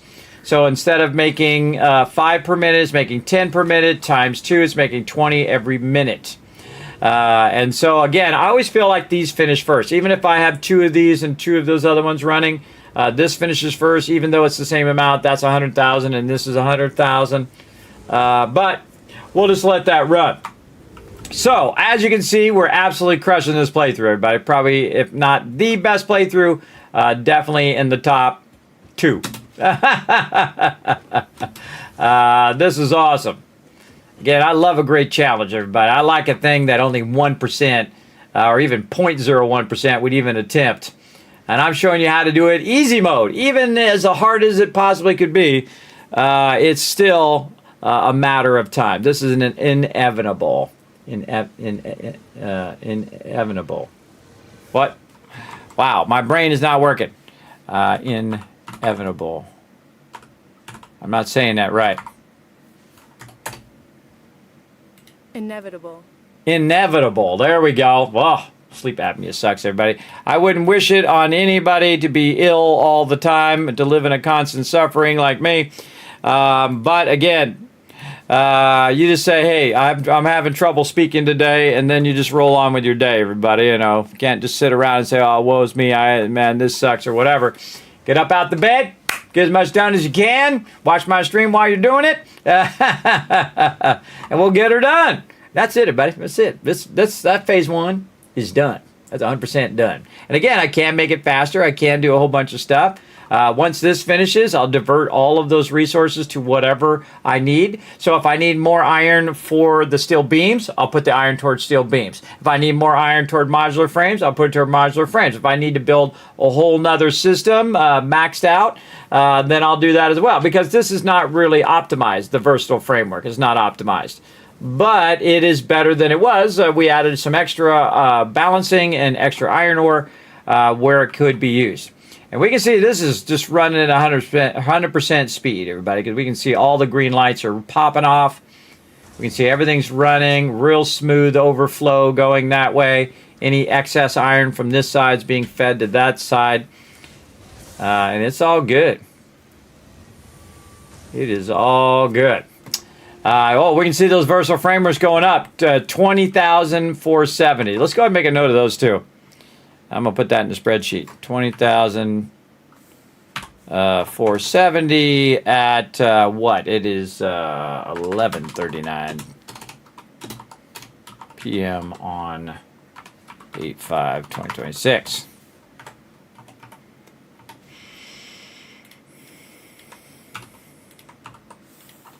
There we go. All right. And then we want to go over here and see if we have any backlog.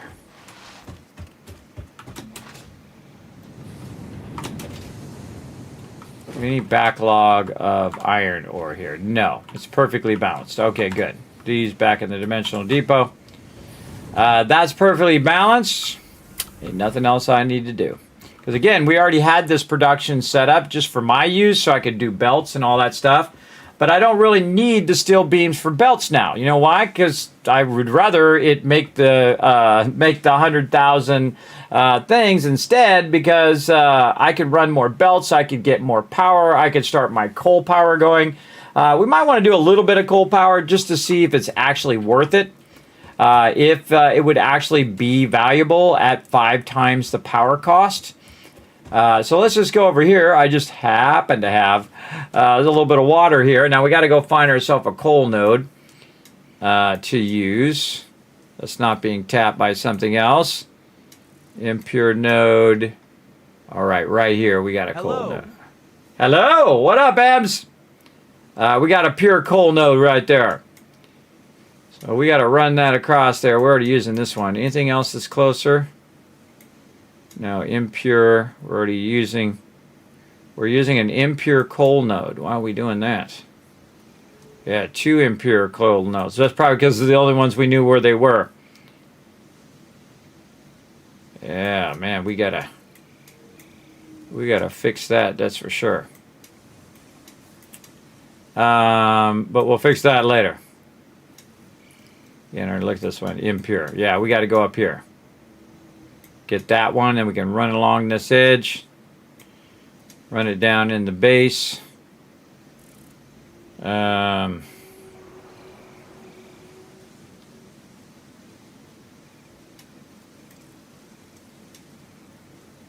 run along here. Or up here. Wow, we got 2 pure nodes. Maybe we want to run those at the same time just to make it more convenient. Yeah, we should run those at the same time. So otherwise we have to come back and run it later. So we want to grab this one. We want to run up this edge where the other one is. Or we can just run it up and then run it over this way. Yeah, let's go check it out. Now again, I have these markers here so I can highlight where it's at. And off I go.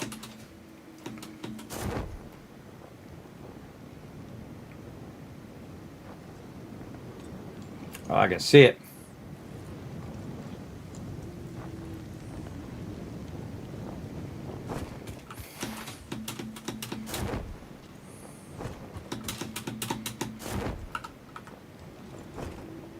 Oh, it did me wrong. It half second of lag just dipped me right off of there. I was going to run up that line. It happens.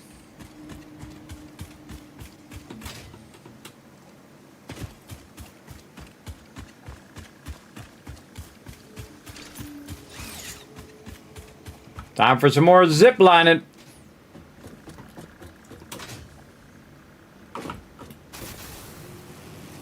Tree.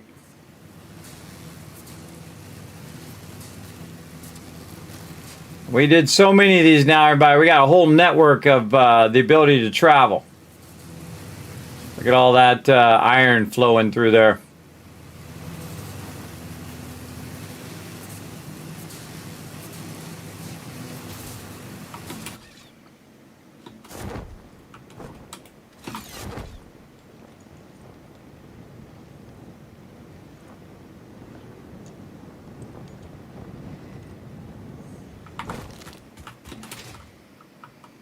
There she is.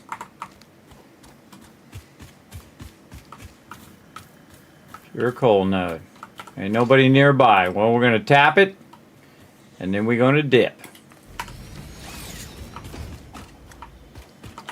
And we'll just make this easy by putting one of these big boys right here. Set it back there. Connect it here. Ah, it's turned.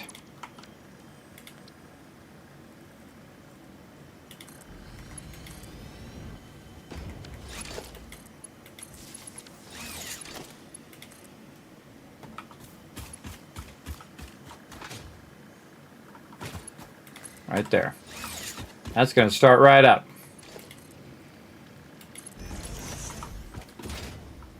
Here's the cool thing.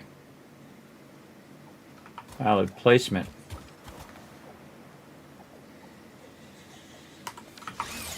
What? Doesn't like that. All right, go this way. The cool thing is we already have this established, so we already can run it on this run line here. Over here. Too far. So we're going to go ahead and establish it there. Now, there's another one over here, which we can just go ahead and ping.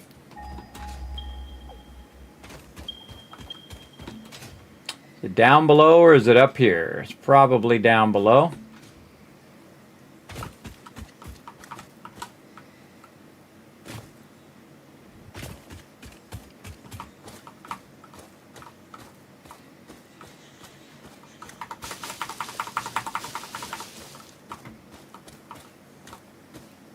Down there. Watch this move. This is why this game is awesome. If I get it from here. Nope. Gotta go down there. No problem.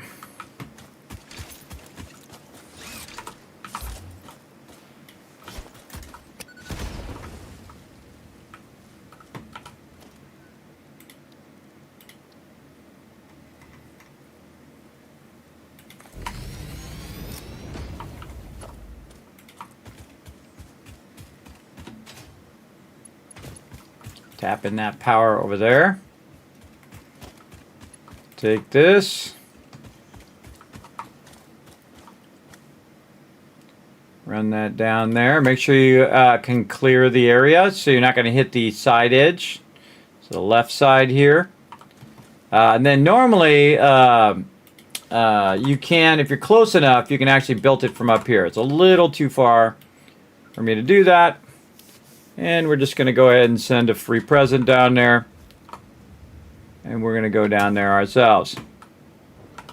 Now, while we're floating down, because we have this ability to be awesome, we're going to do that. And then we're just going to go ahead and connect this and bring this up.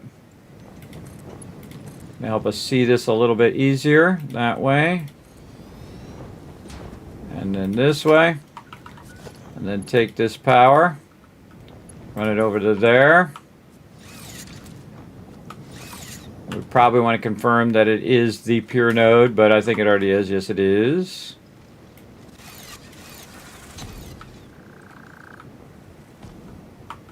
These mobs are going to shoot at me, but I'm already gone, so they don't realize I'm already out of here. I already got the job done. Later, suckers! And see, I made myself a transport system to get back up here by putting up the power poles. So I was thinking ahead. Before I jump down, I need a way to get back up. And that's what you want to do. You want to be thinking toward the next thing. And again, we're just going to run this straight through the forest. Let's go.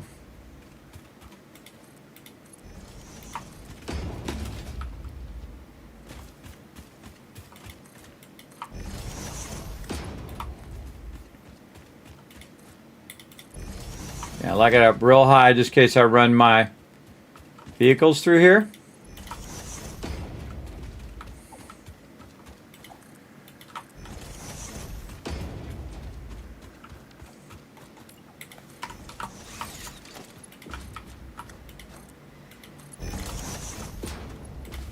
There we go. Now you want to confirm that the coal made it all the way here. So we'll get up here on the top. Oh yeah, I can see it coming in. So both coal nodes are running at 240, so that's a lot of coal, which is awesome. And then stack, there we go. turn our zooping on for the future. And then all we got to do is run our lines. And again, we had already figured out distances on this, so we don't have to figure out all the distances. The only thing we need to do is just run them. Go here, and it will actually tell you ×2 when you're doing your stuff. Trickiest part is getting the belts to do what you want it to do. There we go.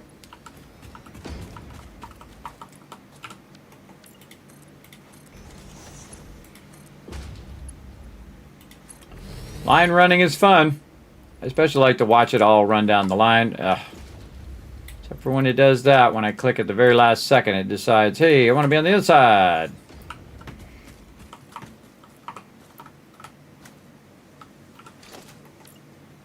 Doing this from up above is way easier, if you can manage it.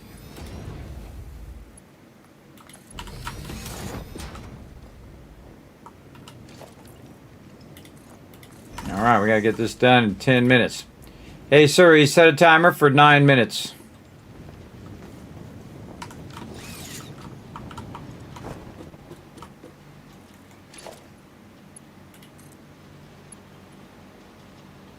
Ugh.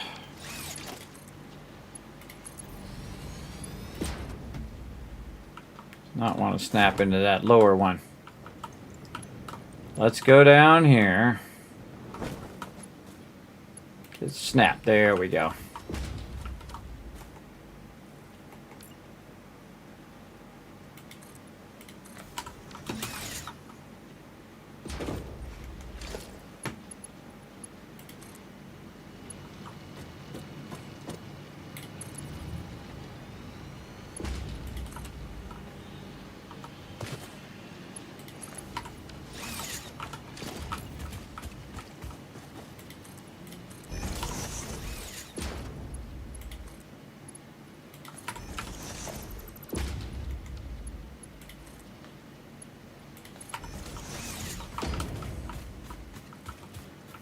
Now we're combining with this one, so we got to go up a little bit higher.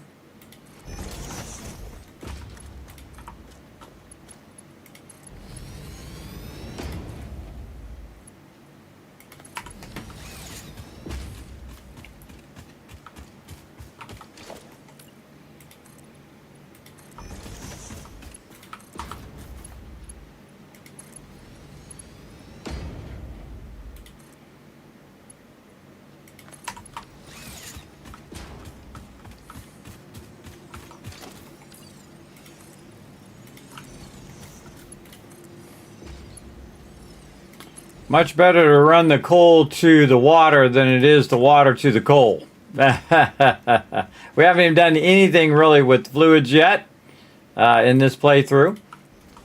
Though, remember everybody, I played for thousands upon thousands upon thousands of hours. And I've loved every minute of it. This game is awesome. Again, normally I don't run my run lines this far, but we don't have any trains. We don't have really any other ways of running stuff. I do not like to run massive amount of low-level belts, like level 2s or level 1, tier 1s or tier 2s, because you're just going to end up coming back and have to upgrade all those belts. I feel like level 3, sure, okay, that's at least that's 270, so that's worth running. But those other ones, I don't think they're worth running this much. This is a reasonable speed for now. But I can tell you, we're going to get faster, faster belts and faster extractors as well. Hard for me to see it from over here. There we go.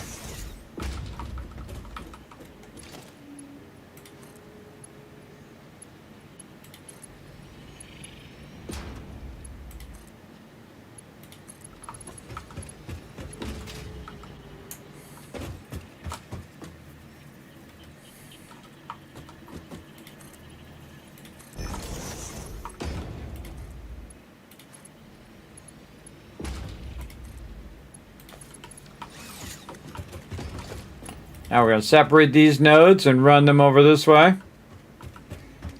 We're trying to run them toward that water there.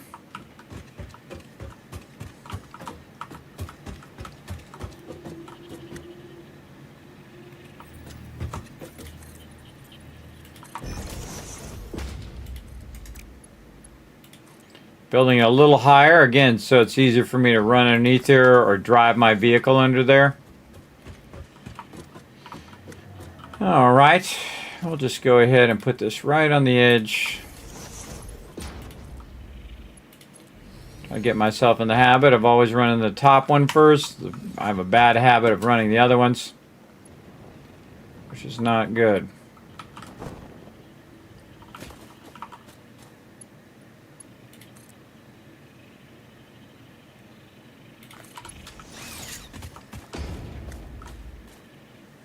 Top one is a tricky one.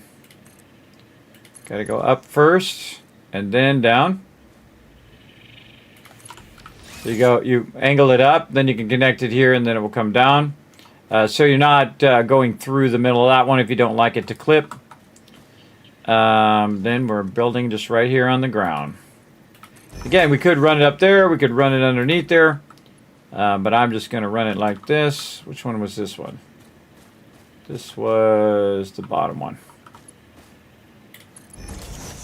Just to keep it consistent, run one up high, one down low, just like I did up there. We're just running this to the water. Ways to go. Again, I've not even done any coal power yet, and I've already made 38,084 smart platings and 20,802 versatile frameworks and 10,000 automated wiring. With no coal power and actually minimal amount of biofuel.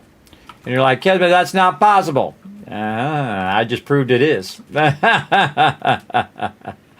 Obviously, I proved it is. As you can see, proof is in the making. I made a lot of resources. No cheats, no mods, no shortcuts. Just using the game mechanics.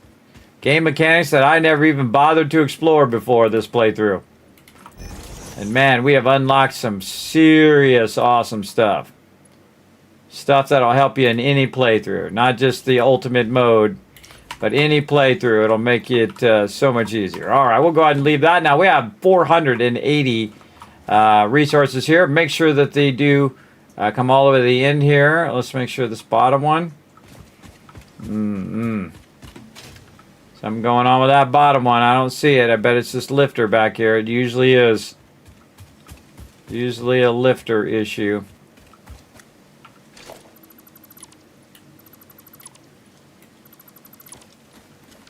I think it connected the wrong one. There we go.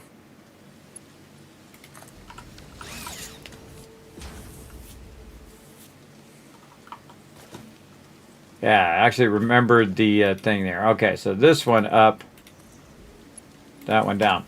Again, sometimes when you run the lifter with belts, it will actually remember it, but sometimes it won't. Now, I'm going to take this part out on purpose so that it starts running again. So it'll run across that belt, just to make sure that that is feeding into there. Yes, it is. Okay, so we're confirmed on that. Now we got both sides feeding all the way down. Good to go double check it just to make sure it is working. Okay, time for some coal power. We're going to build ourselves a little coal plant right over here. We're going to go ahead and start with some foundations. My buddy Fred, of course, is going to do all he can to be in the way. Look at him. He's magic. He's magic. He's using his psychotic power. Not psychic power, but psychotic power. All right, get out of here, Fred. You always got to be in my way. Get out of there. I'm working here. I got a job to do here, buddy.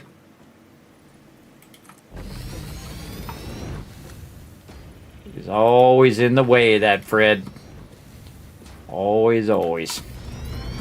All right, let's go ahead and get to some of our fun stuff here. The water extractor. Alrighty, we're going to go ahead and put it right over here so we can fit that bad boy right here in this little corner. Again, I try to tuck it in there as many as I can get in this little body of water here. I will get going. Oh, I just got something to say. That may indeed be water. Try submerging your arm. If it does not dissolve, that will narrow down the range of possibilities.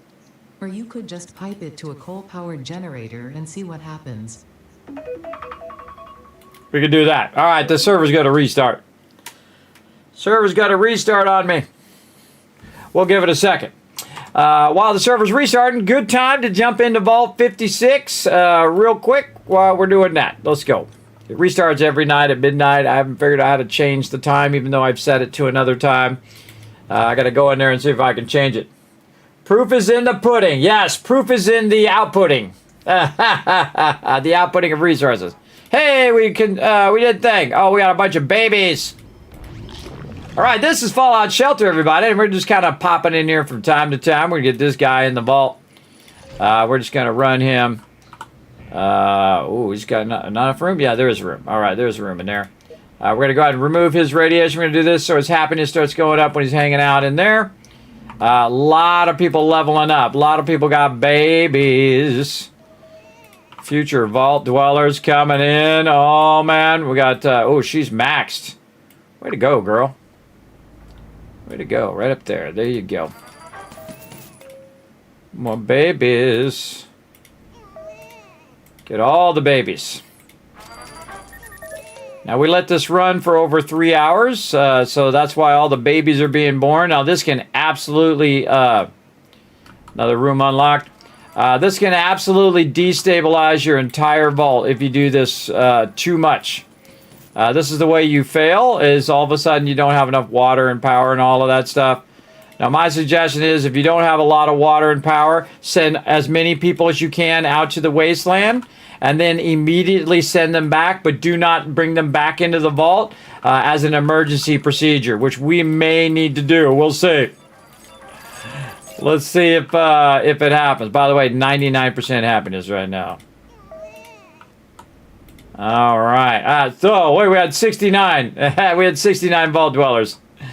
We should have stopped there. All right, we unlocked 3 more rooms over here, which is the barbershop, the nuclear reactor, the garden, and we're going to all, very soon we'll get the water purifier, the nuclear bottler. We're about 30 away over there. Now, this is why I don't make too many power plants, because I can tell you what I'm going to do is replace those power plants with the nuclear reactor. Right here, it's going to be 1,200 for me to do that. And I'm actually going to take all the peeps out of here right now, and we're going to run them down here. Because I'm going to tell you, my main people just sit up there and produce power all day, every day, and they also defend my vaults. Oh boy, here we go. Can we get this guy over here in time? See, but usually by the time you get him over there, they... I notice the ladies can fight now. Go get them! Ladies are pretty tough, man. They can kick butt. Alright, meant to send them all to this one, but it is what it is. Oh, I'm just sending them in weird spots now. It won't matter. They'll all go back to wherever they were after that's done. So now I gotta wait for them all to run back so I can then send them to where I want them to go.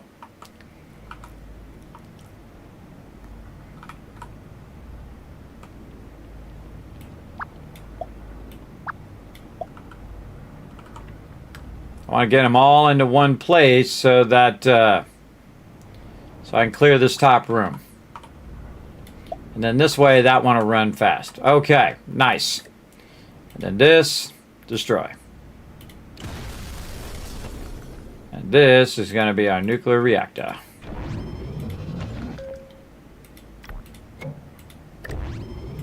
We're already in a nuclear reactor, everybody. We're kicking butt. All right, we need 1,800 to get that going. But we can go ahead and pull these guys right back up here again. The AO #1 room here.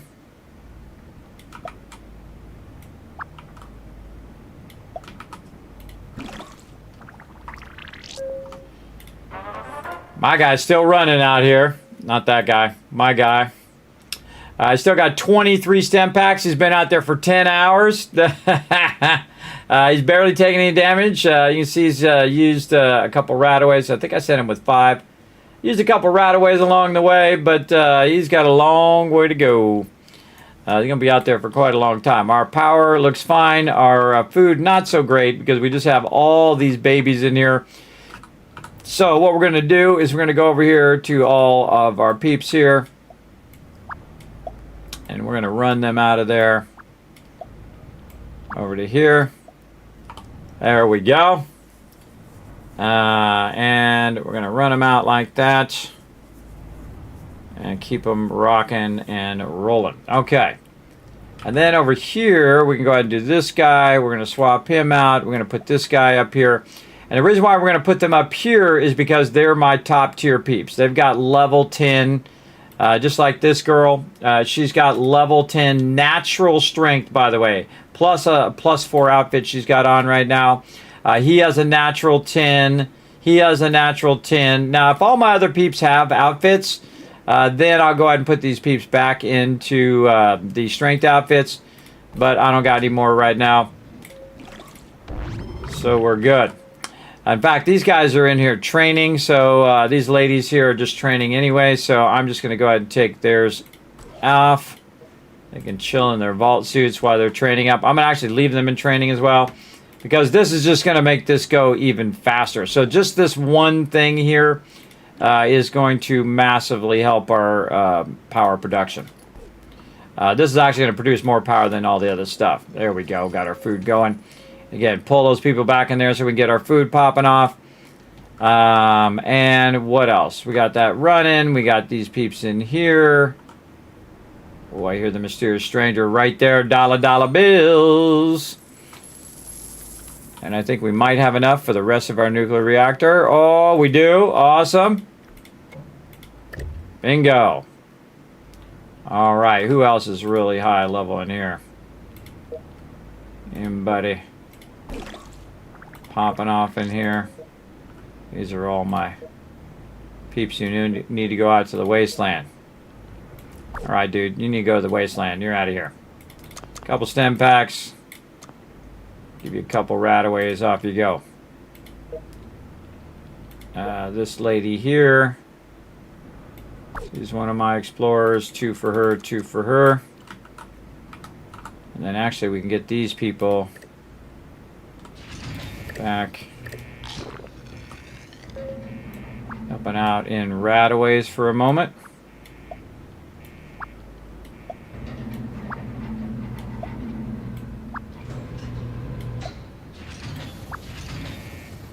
Oh, she got a charisma outfit on.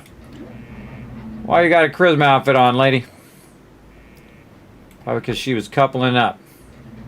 +1. Alright. So I just pulled somebody out of there who needs to level up more than she does. Got this. Again, trying to restore the vault back to the way it was. This lady here, do we have a luck outfit for her? Right there. Send her to the wasteland. Couple there, couple there, and then this dude. I sent him with luck out to the wasteland so they get lucky. Finding resources, finding me good stuff. And again, depending on which stat they have, as they go out there, they're going to get more of one thing or another. Now, eventually, all my people who go to the wasteland, they'll be max all stats. They'll be what I call mega dwellers, where first I level up all their stats, and then I send them to the wasteland. So they'll have 10s and everything, and they'll just be bringing in massive sums of resources. It does take a long time to do that. It will absolutely take us a while. Oh, alien attack. Here we go. Here we go. And we don't really have to pull everybody up here because as they go through, they're going to run into all my peeps who have a bunch of different weapons. So I guess I could pull some peeps up here.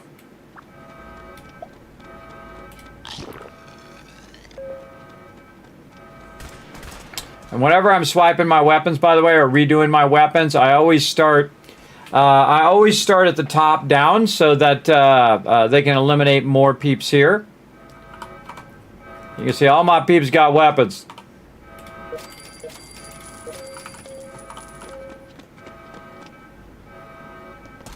Zoom in on the action.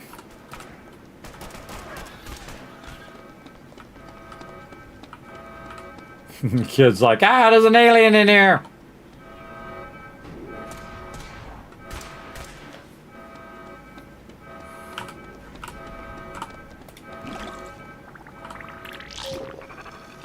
There's them stem packs.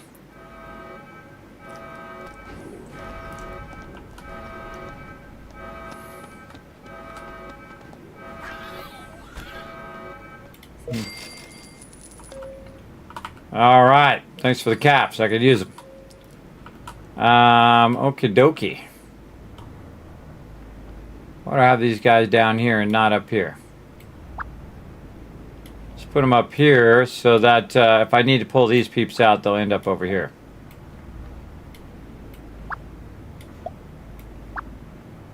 There we go.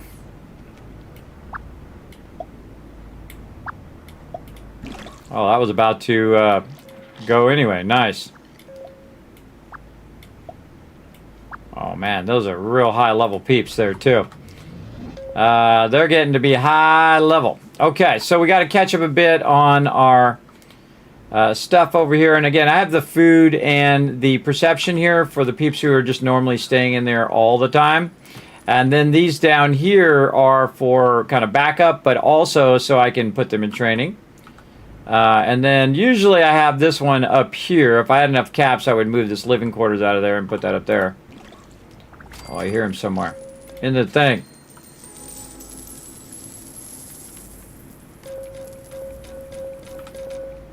Alright, we definitely need to catch up on our stuff here. How much longer here? 35 seconds. Ooh, 10 seconds. Okay, nice.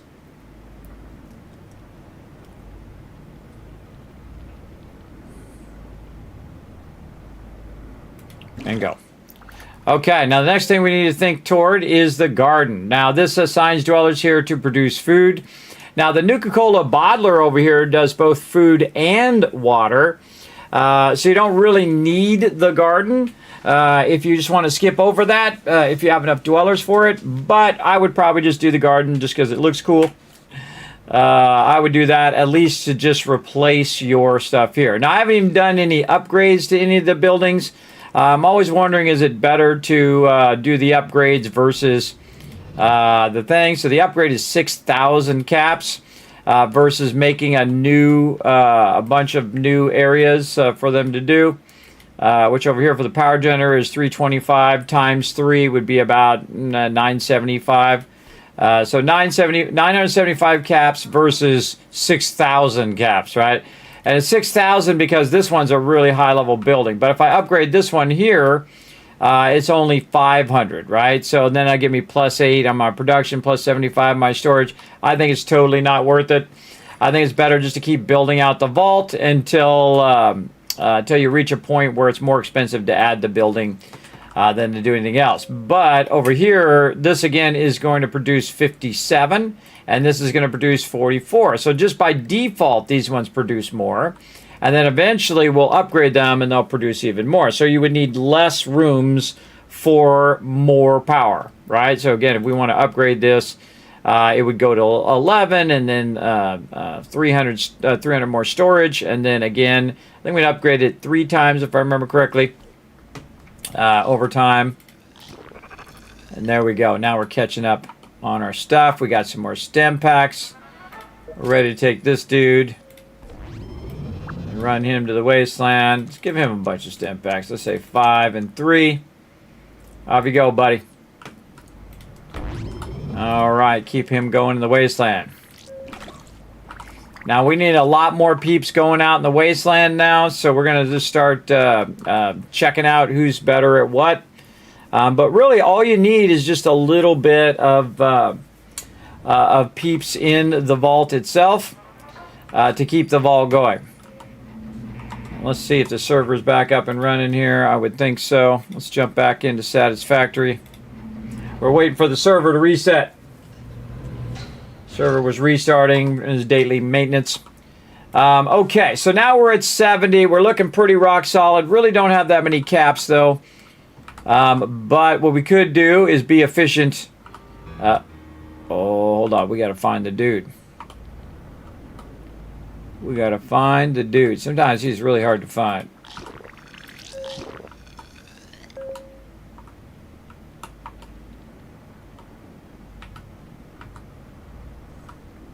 Can't see him. I don't know where he was. You guys probably saw him, but sometimes I go blind. Looking for him. All right. We need more power. 9 seconds here.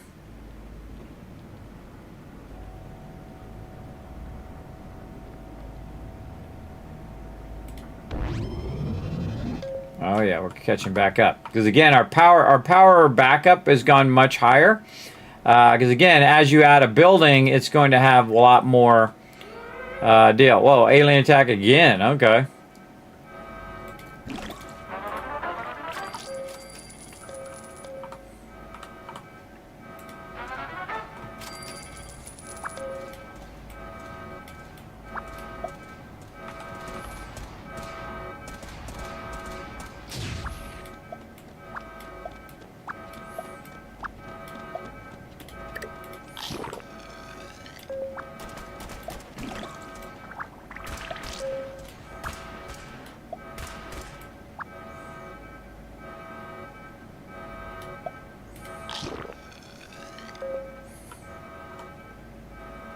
Wow, killed them all.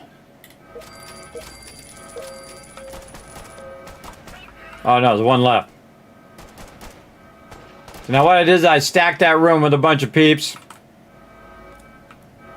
So we take a bunch of damage, and I get the vault back to normality as quick as possible.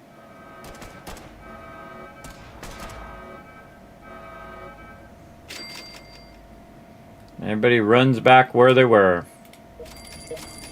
Again, you just don't bother to upgrade this. Like, you can upgrade the vault door to increase the health, but it's just a waste of time. Just get him in there as fast as possible so you can kill him off. And put your vault back to working full-fledged here. Alright, man, we are pumping out some serious stem packs now.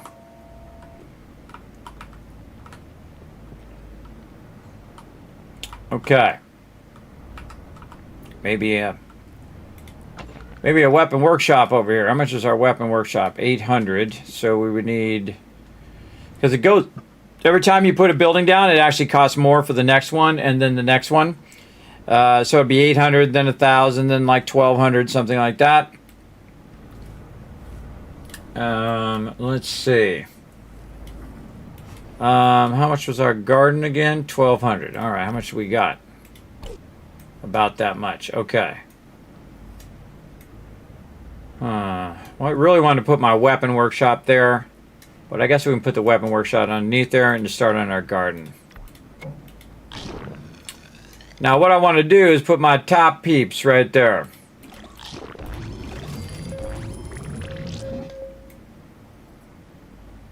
I don't want my food to be disrupted. So I want my garden down there. Now normally I don't want my power to be disrupted, but I can tell you I'm going to probably leave some of my strongest people here to defend the vault. And then eventually I'll probably put some training over here, just some additional training off to the side for them to run, do their thing.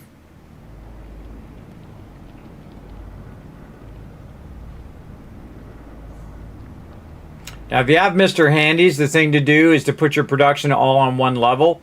So you have like power production, you have water production, and then food production. The power and the water production I would make full, and then the food production less. Okay, who's my top peeps over here? Do I have any level 10 agility people? That's not natural level 10. Nobody who's naturally level 10 yet. But this person right here is my AO number 1. You number 1, girl. Oh, I hear him again.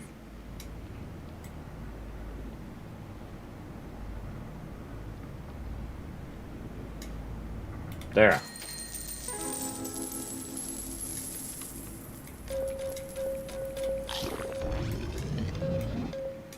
Okay, got her. Where's my number 2? This lady. Which one? That one. Boom. Now just this one room is doing 10, and this whole room is doing 28. So again, if I upgrade that all the way across, we should be good. But now we can see that instead of 1,200, it's 1,500. Again, I didn't bother to update any of these. If you can balance your vault without upgrading any of the rooms, then you're saving yourself massive amount of caps. as well. Of course, you can also expand the rooms, upgrade the rooms instead of expanding the rooms, because it would probably cost you less in the early game to upgrade for 500 caps versus to put down more power generators, which is 325. Then you got to do 325 times 3. So it's really up to you. But me, I like to just expand it so I have more room for my people to do stuff too. Again, if I have a bunch of peeps, I want them to get stuff going on. Okay, Vault is looking pretty stable for now. Low storage. Low stem pack storage. Yeah, somewhat low, but not that low. Okay, now what we want to do is we want to get these peeps coupling up again. So right here, right here. We'll get all of our peeps here together first, and then we'll go. Who's looking good? This guy.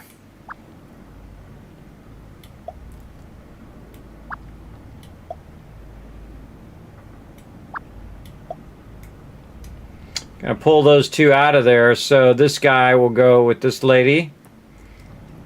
And then I'm going to throw the lady back in there again.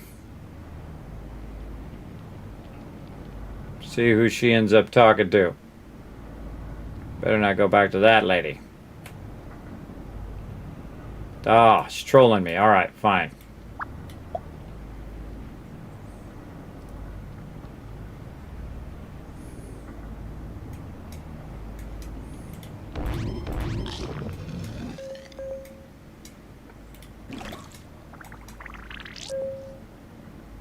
Alright, lady, get in there.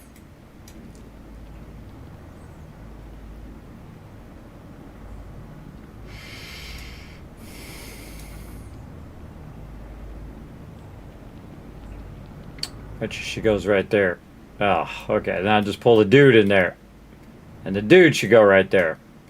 And then the lady should go over there. Let's see. Yeah, see, she's running this way, so that means she's going to be over there. Oh, Mr. Stranger again.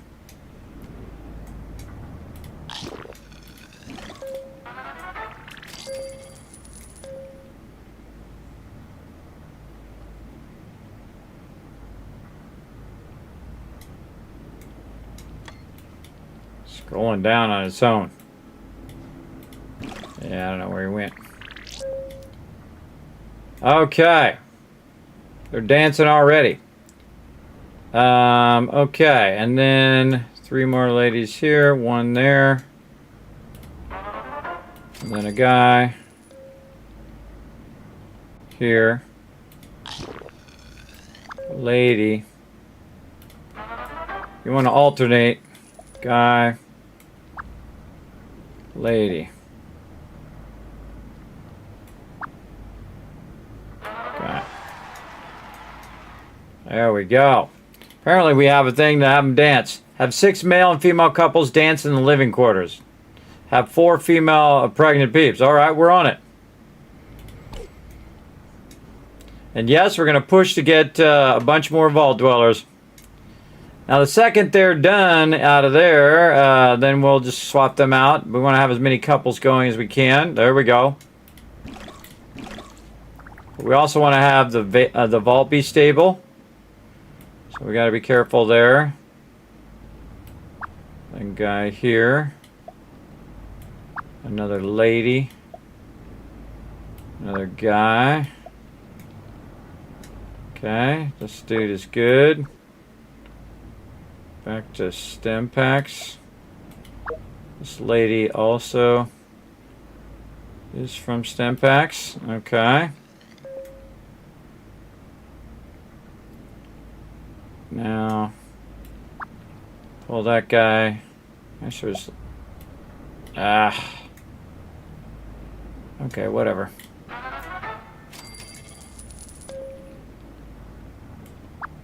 And then lady.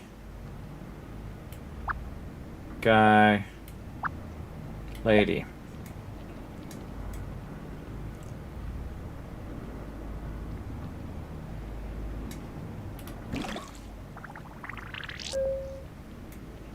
By the way, notice I have 100% happiness. Because that's the way I roll. Lady. Okay. Too many ladies. Back in there, lady. Guy in there. Oh.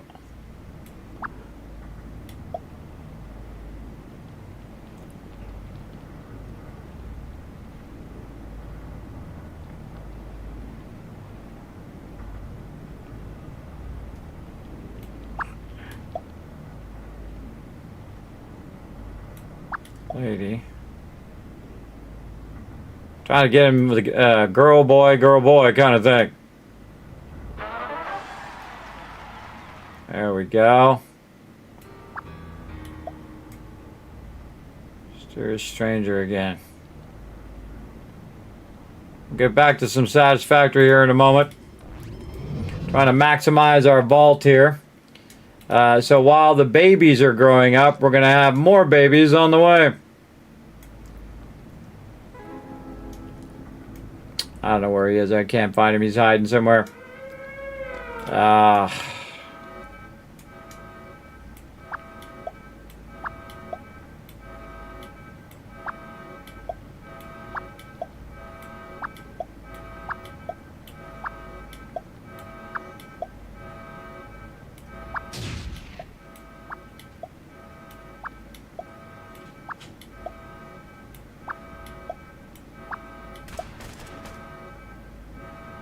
Get them all up here so they don't disturb my peeps down here. I can't do anything until these aliens get wiped out. I don't want them disturbing my peeps down there.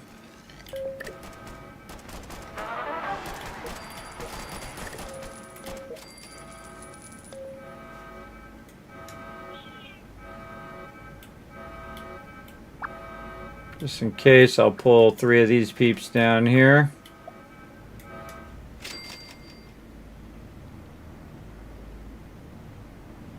You got owned. Okay.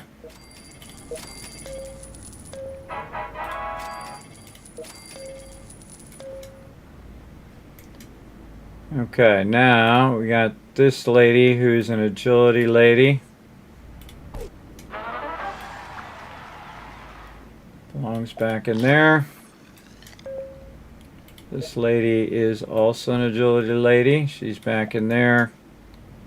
This guy, intelligence. This guy is perception. Here.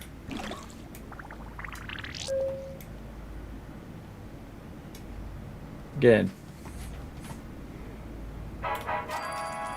Man, we're getting it done here. We're getting it done.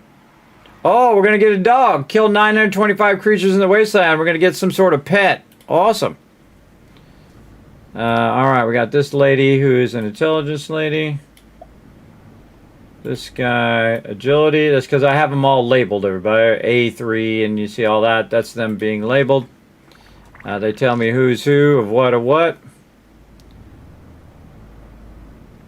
There we go. And see, when they run out, then I know which guy has done what with what.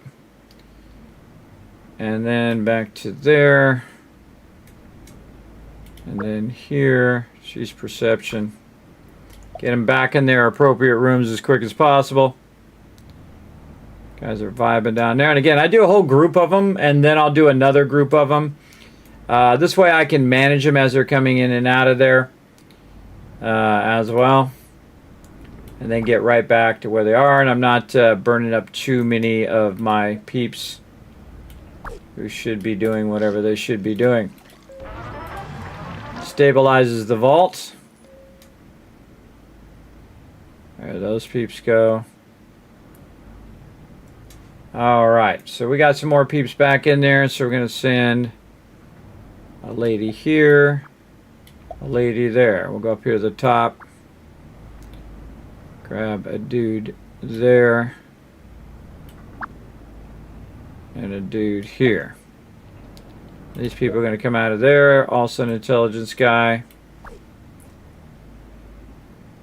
Back in there. Agility lady there. I love the logistics of this, everybody. It's some serious logistics. That lady. Then a dude from up here.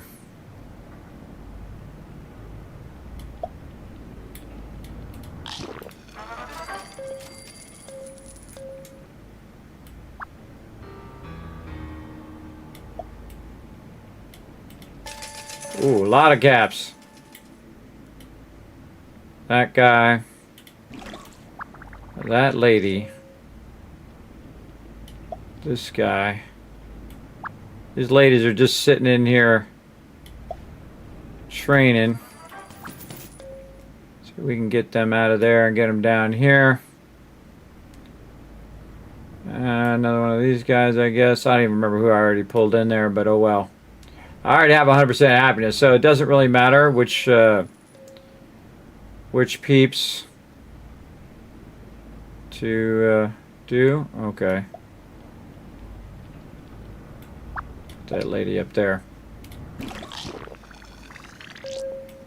Pull another guy in here. Again, you can do it based on charisma, too. That guy's going to go over to her. That one there. There we go. Oh, wow. We got all the couples in there now. Awesome. Again, we're going to mass expansion now. Again, if we have caps, over 2,000 caps, good time to mass expand. Because then you can take all your peeps and start sending them to the wasteland. And you can see I got to kill 925 creatures in the wasteland. I can tell you I'm going to do that. And again, it'll also count when I'm not playing the game.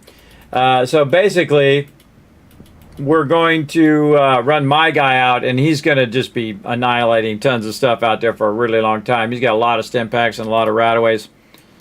He's going to be rocking and rolling.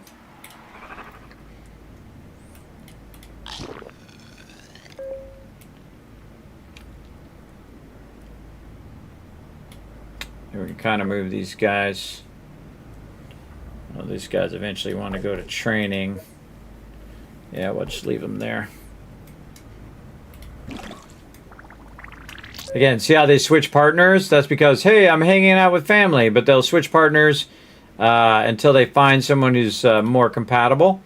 That's why you want to put a whole bunch of them in there at once. Oh, she's almost done with strength. Let's put her right there. She's almost done, and we'll put him way up here back at the top.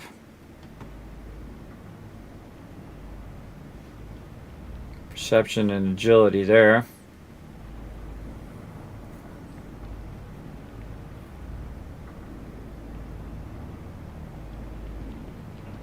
Again, you want to have them the most options for coupling up.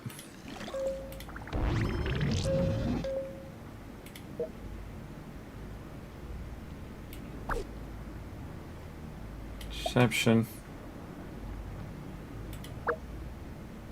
We might have to rebalance all these later and figure out why, which ones are better up high, which ones are better down low, which ones are better in training, and all of that. All right, two more ladies here.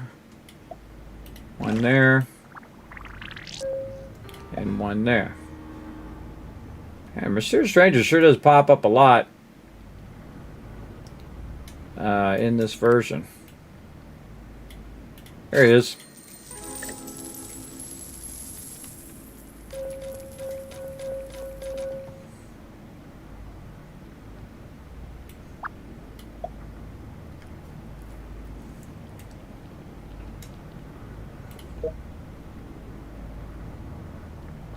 Agility.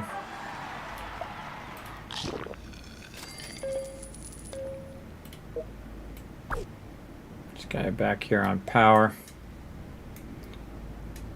This guy down here. No, he's gonna run over there. This guy, get out of there.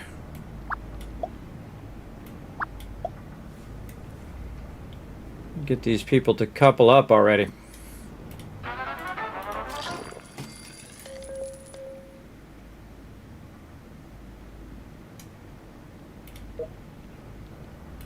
Intelligence.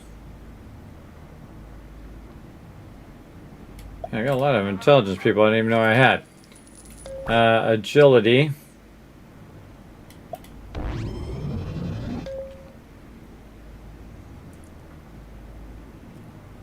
Okay. You up here.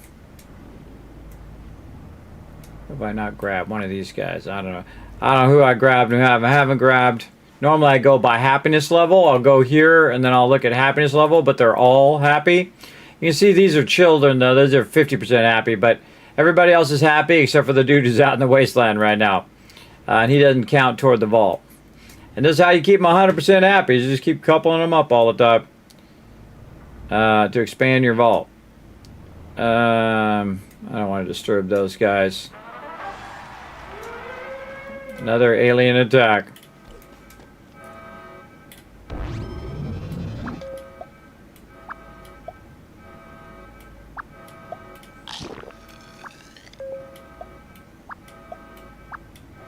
Again, I do this to kill them as quick as possible, so I don't have to have them run through the whole vault. Now these ladies are not going to defend the vault. They're actually going to run off, which is not good. This guy's just standing there. We'll bring him up to defend the vault.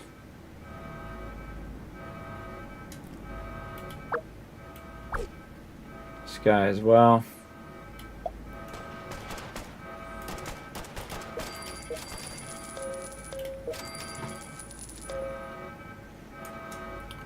I'll take these guys and run them into the room down below. So if he does make it past that room. Got him. Alright, didn't make it. Then everybody go back wherever they were.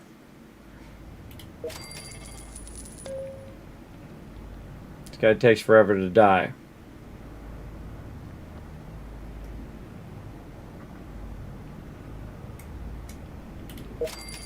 And none of my living quarters got disturbed, so they kept going. E3, huh? This guy's my strength guy, way up here. He's got a strength 10.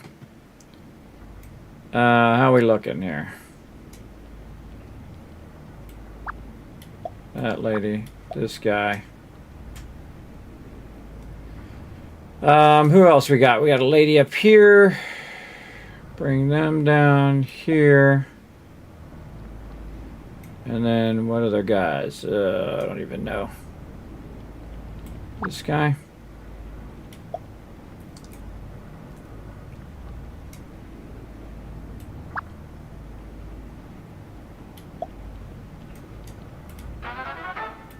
What are these guys again?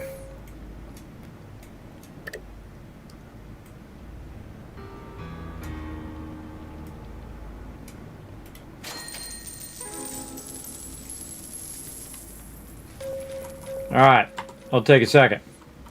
We're running over here and we're trying to build ourselves a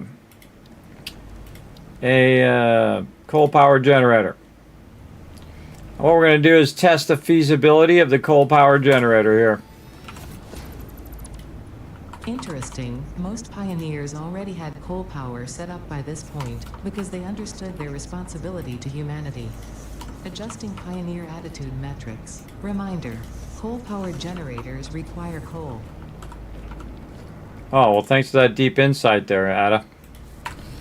Alright, let's go back and check on the peeps. We're going to have a real water problem here in a minute.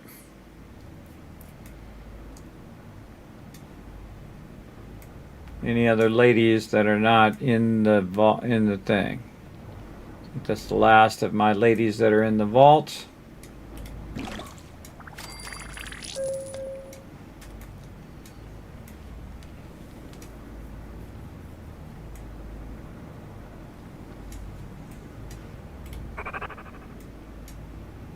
All right.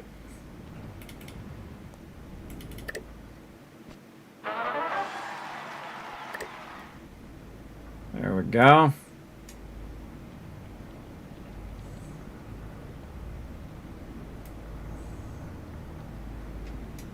They're hanging out.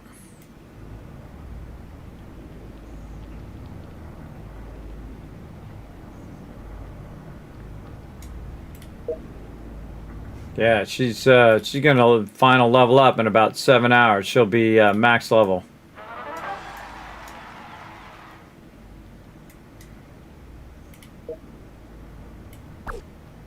Back up here for power. Perception. Right there.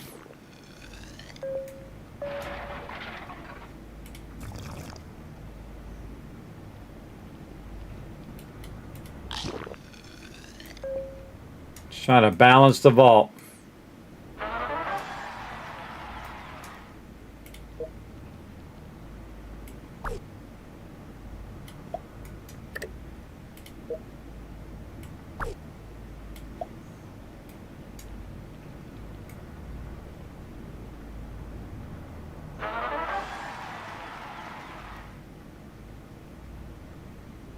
All right.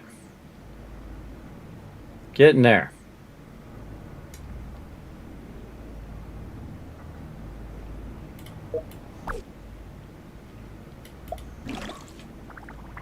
So we pulled most of our perception people at the same time, so that's why our water's hurting right now, but putting our peeps back in there now, and we should be good. This guy back up there. Heard that mysterious stranger again. Mysterious stranger, very useful.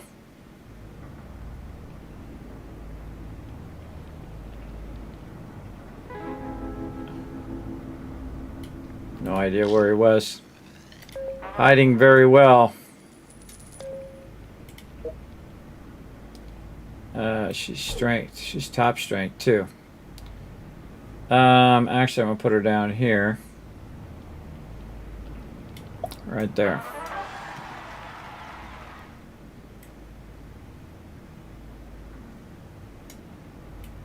Put this dude up here. Her up there.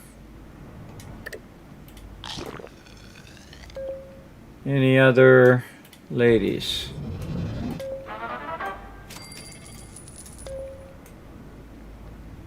All the ladies that could be pregnant are pregnant. I've got some out in the wasteland right now, but do what we got to do here. This guy back here, and then these ladies over here. And the reason why I'm putting the guys up here, is so that if they get attacked, it'll attack them, right? And then the ladies I'm putting down here, because if they get attacked, they're going to run away, because they is pregnant. Let's put all these peeps together up here.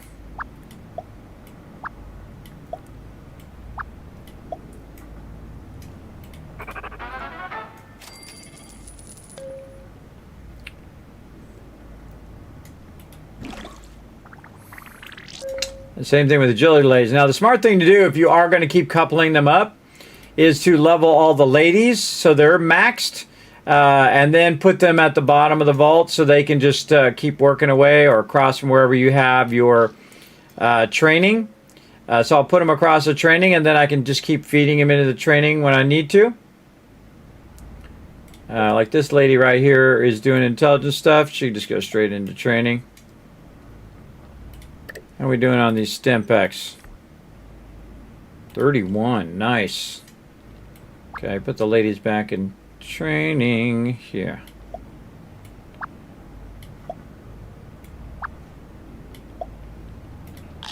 There we go.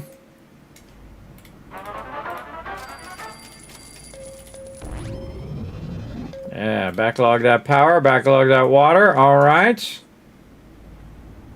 Looking good, looking good. Now, just to help these peeps out a little bit, this lady right here is going to get some nightwear. And so is this guy. Boost their charisma.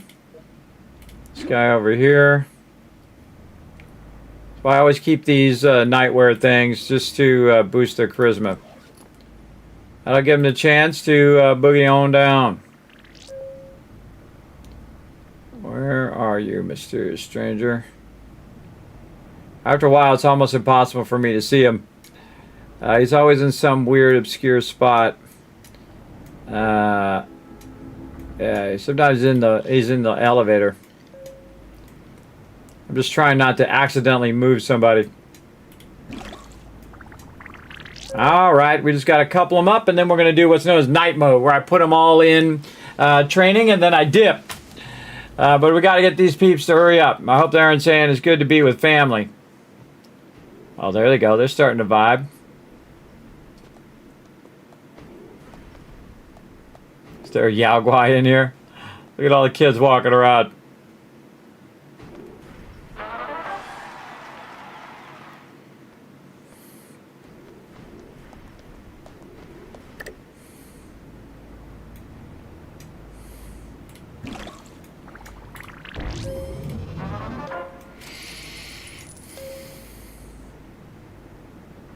Oh yeah.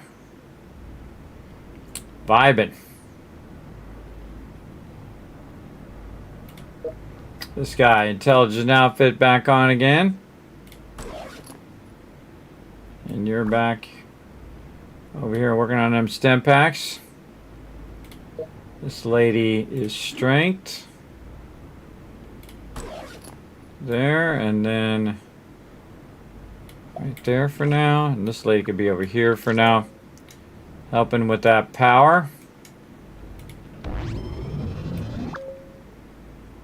This lady max strength. She is max strength. Okay, but she's not going to defend the vault, so she might as well be down there.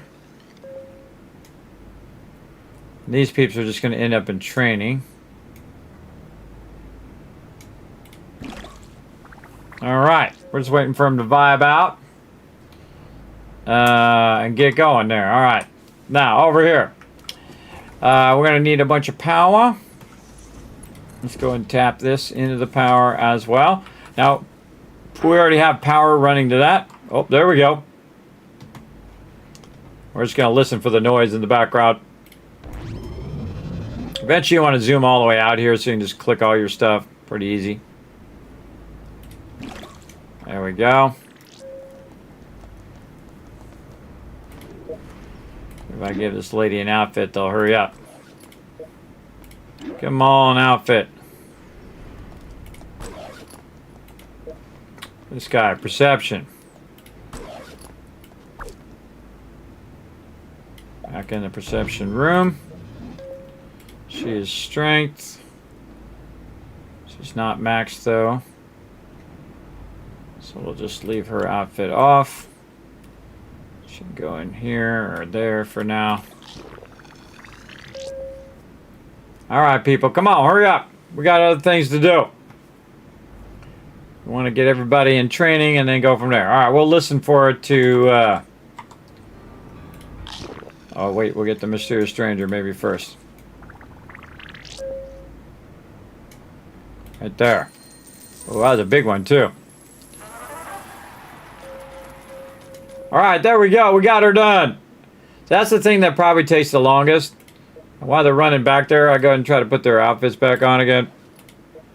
Get this guy. Also, Handyman jumpsuit.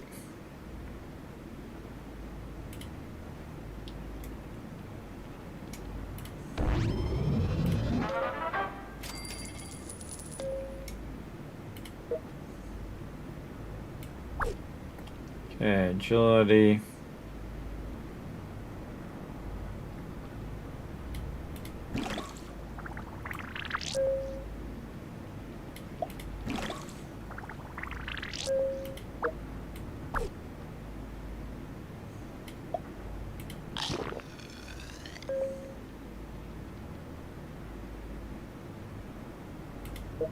Yeah, like an extra agility person.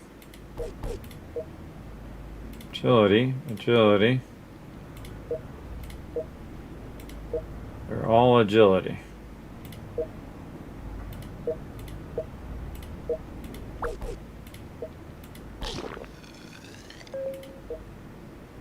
Oh, this person is strength. Okay. Put that girl in the wrong room. Here. Alright, I think we're good. We're actually very good right now. Okay, night mode. Put them all in here. Let all the ladies get leveled up.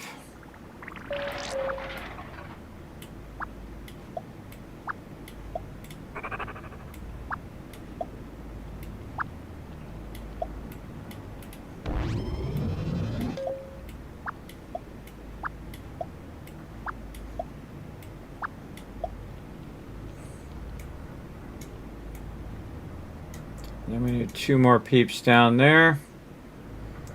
Who's got the highest intelligence in here?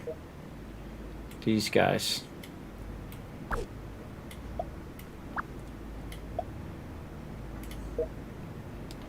This lady's strength. Kind of feel like we'll actually put her in stem packs or rataways. Even though it's going to take her a really long time to do those rataways, we're going to be gone for a real long time. So there we go. We need one more person in here. Who's not an S10? This guy right there. Okay. Anybody else? 1, 2, 3, 4, 5, 6. 6. 1, 2, 5. Nope. I thought I put 6 of them in there. 5 of 6.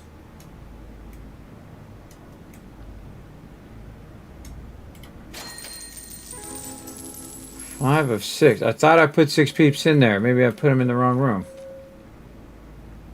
Maybe I only had 5. Who has the highest perception? Who's almost about to finish perception?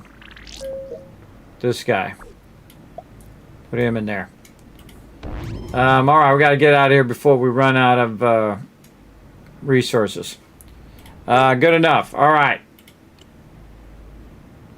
I was an involved one. Getting involved. The more dwellers we have to manage, the longer that takes. And we'll get more into it and do a whole bunch more with that on Thursday night. But right now, we want to go ahead and work on some coal power. All right. And then we got other things to do, too.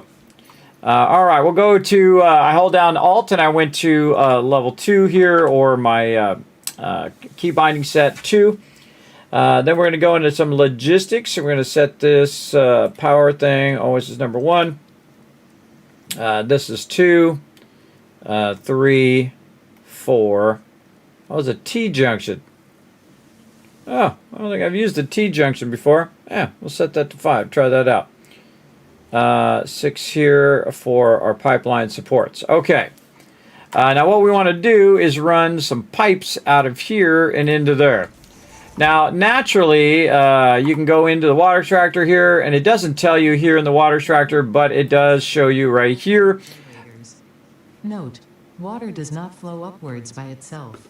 While water extractors provide some lift, to truly defy gravity, consider the use of pipeline pumps.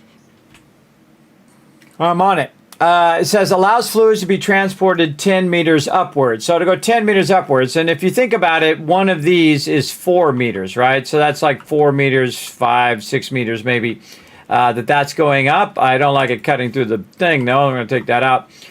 So that automatically needed and typically doesn't need a pump. So we'll go ahead. Oh, it's already plugged in over here, but this is not connected to anything over there. There we go. All right, so that's going to get the water running, and we can eventually see some water in there. Now, this needs to do its thing. It needs 45 per minute. Right here, this is 120 per minute, so that should be more than enough to get this started. Then we're going to also bring our coal power over and backlog our coal power. Let's just put these on the ground for now. And this could have been backlogging this whole time. Could have done that, but I wanted to see where I was going to run these first. And then this, we'll just do this. And bring that in there.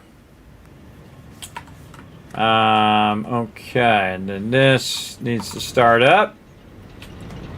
And there it goes. Okay. So producing 75 megawatts. How much is this using? This is using 100 megawatts. So we're producing 75. This is using 100. Oh boy. But this is producing way more water than what we need. So usually what I do is try to figure out the balance of how much resources you got to do. Like this is 15 coal per minute. So it's 75 megawatts that's producing. It costs 15. I'm just putting in this spreadsheet over here. I always forget how much that costs. The water is producing 120, and it takes 100 megawatts. Do I just make a chart? This is input or output. Output. Oh no, this is input here. This is. Let me move this over. I'll show you the spreadsheet here in a second, everybody. This is coal. I should put that under the water. Coal power here. It takes 15 in, and it produces 75. And this does 120 out of water.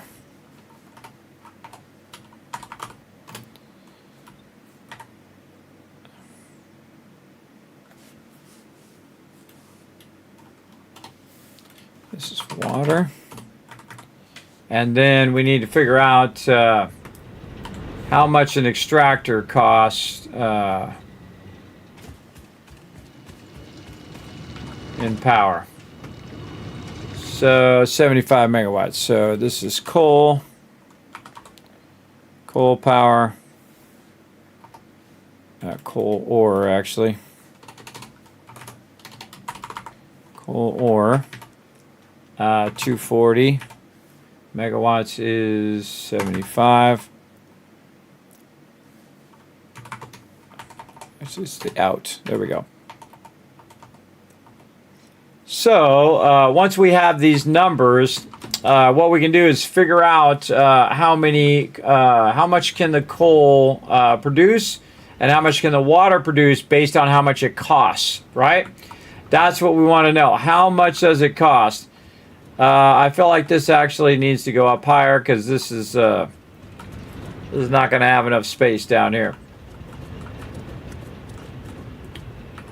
Not going to have enough space. So let's just do this. We'll go ahead and zoop this up a little higher.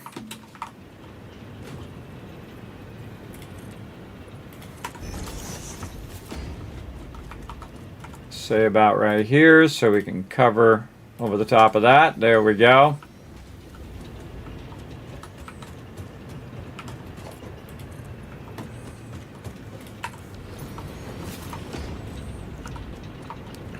Okay, and so this needs also water. It needs really needs 45, but I usually say 50 just to make it easy. But if we want to be ultimate in efficiency, we want to do 45. Coal ore takes 75, outputs 240. And each of these take 15. So we take one coal node and we divide it. I'm going to bring my spreadsheet over here so you guys can see it. I'm just doing it down here. If we divide that coal power divided by 15 here, so we can say, okay, 240 coals, what's being produced, divided by 15. We can do 16 of the coal powers, and this would be 16 coal power. And then we can also say, okay, if we have the water, how much water are we going to need to do 16 coal powers, right? So we need 45 times 16. So we can say, okay, 45 times 16 would be a 720 power. Then we can also say, okay, well, if we take 720 and we divide it by 120, how many is that? 6. See, I just did a whole bunch of stuff that's pretty cool there. All right, so 16 coal power, and then this would be 6. So how much power is 6 of these going to do? So I need 6 water over here. I just need the 1 extractor, so that means I can actually double this up. And then the coal power plants, I need 16. So 6 water, 16 coal power plants, 1 ore. Now, again, how much is this going to cost me in power? Because we're going to times this out. So 100 megawatts. I mean, we already know this is pretty easy. You just do this times that. Then we can also do that up here. That's going to take 75, and then down here is going to produce 1200 watts. So the cost is less than this. So this is our overhead, which is 5 times it normally is. And this is the answer we're trying to give ourselves here. Oops. This should be a plus. Plus this. There we go. So the cost of this, actually put this down here. Dish plus dish. 675. And so we can figure out the difference in the amount that's being produced versus the amount that is being used. We'll do minus this, and then the total power that we'll have left over, 525, which is not a lot. That's not even close, everybody. Not even close to if we use these instead of our geothermal generator. We would need a lot. But at least it's not a minus. At least it's not less than what you're producing. But that's next to nothing, everybody. That's 16 coal power plants. That's 16 of them. 16 of these that I put down a second ago to just get 500 power. So that really isn't going to just allow us to scale up massively. So we actually found the magic thing. The magic thing that doesn't require us to do coal and do water and run all those lines and have pumps and everything. I thought so. Just based on the fact that it would take 5 times the resources to do it would greatly diminish the advantage of coal power. Because then we have to go get more things. But we could use both of these pure nodes here. If we do both the pure nodes, then what we're going to do is double this up. So times 2 times 2. Or actually, I just put a 2 here and put an X there. There we go. X there. Take this out, make this a 2, make that a 2. And then this times this. And of course, we could just do the numbers in our head. But basically, there we go. So the overhead is going to be that. And then this means we'll end up with 1,000 power. So that is 32. 32 coal power plants. We're going to only end up with 1,000 power. But we already have 10,000 power because of it. Because again, you got to think of that overhead. How much does it cost to run the nodes? How much does it cost to do all of that? Yeah, that's not good. That's not good overall power-wise.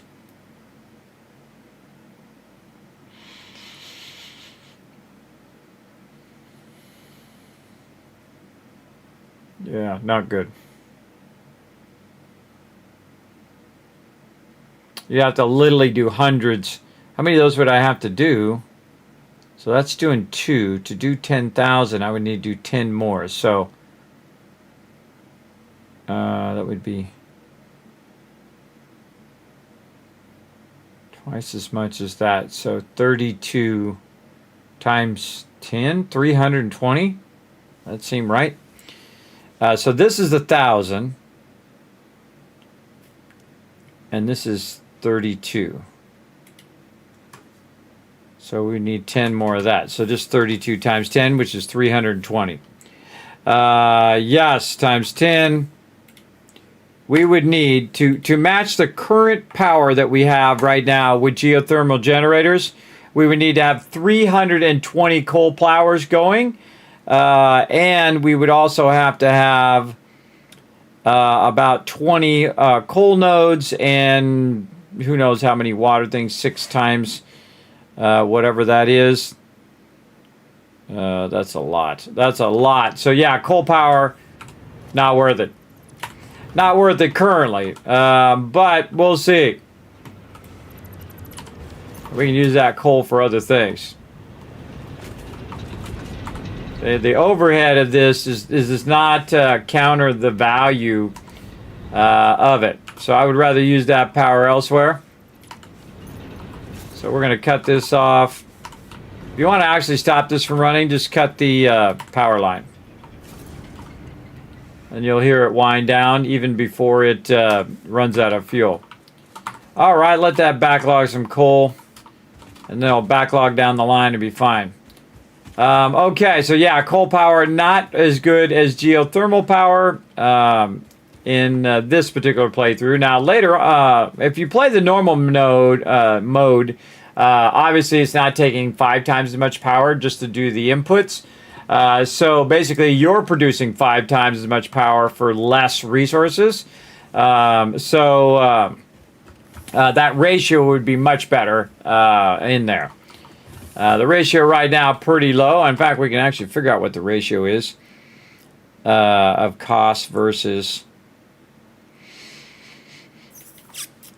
What's that ratio? It'd be divide this divided by this. 1.7. 1.7 the rating. What if we did it reversed? This divided by this should give us the percentage. Yeah, 56%. So basically it's using more than half, which we could actually already see. It's using more than half just to have the input. So again, if we extrapolate that out, we know that that's going to be way less efficient. Cool things to know. All right, now that is pretty much all we're going to do on that. We're just going to let this run. Oh man, I can see it's really working on those versatile frameworks too. Getting those popping off. All right, we got everything set up where we can just let it run. So what we're going to do right here is take a little break, and we're going to come back and do some more fun. But we're going to bring up some words on stream for you guys to play while I take a break, and then I shall be back. Here we go. All right. Go ahead. There we go. All right. Oh, Kismet Love Train. Look out. Bloodbane. Thank you very much for that love. Getting your brand new sub badge as well. All right. Back just a bit.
Hi, this is Norbert, here to remind everyone on YouTube to hit the subscribe button, like button, and leave a comment below.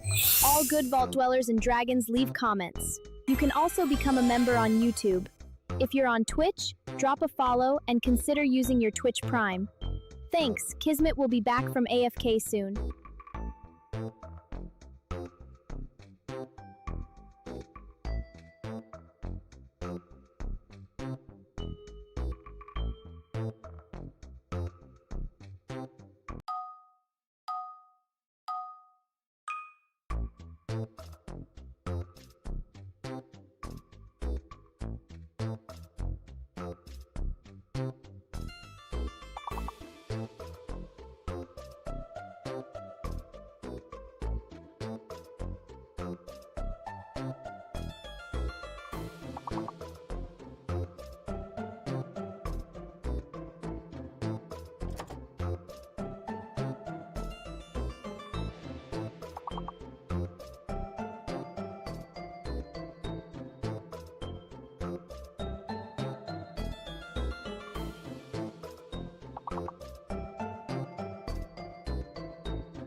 I'm back, everybody. Let's go ahead and try to get some of these words in here.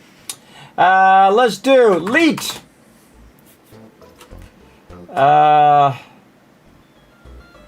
Test. Hey, there's a word. Seal.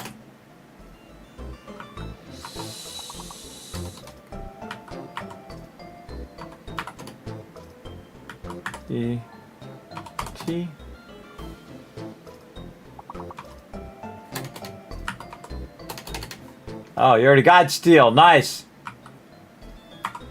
Set with 2 T's.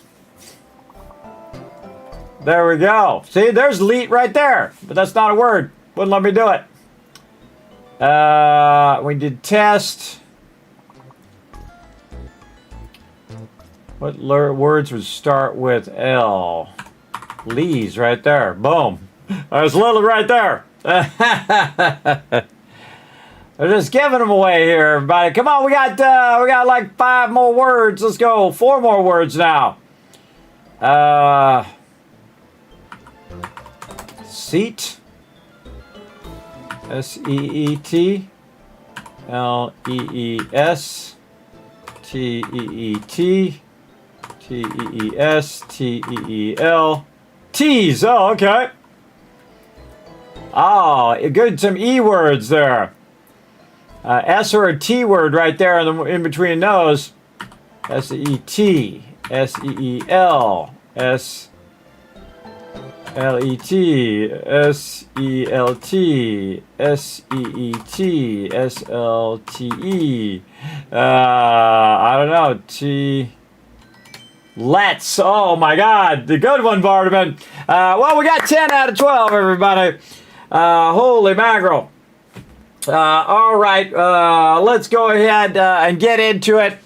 We're going to have some fun, everybody. We're going to have some fun. Let me get back into my little spot here, right here. Boom. All right. We're playing some Satisfactory, everybody, and we are kind of letting it run. Right now, and we can see that our versatile framework is working. Let's see, where was our versatile framework over here? Oh, I forgot to turn the thing off. Oh, my bad. Cancel that.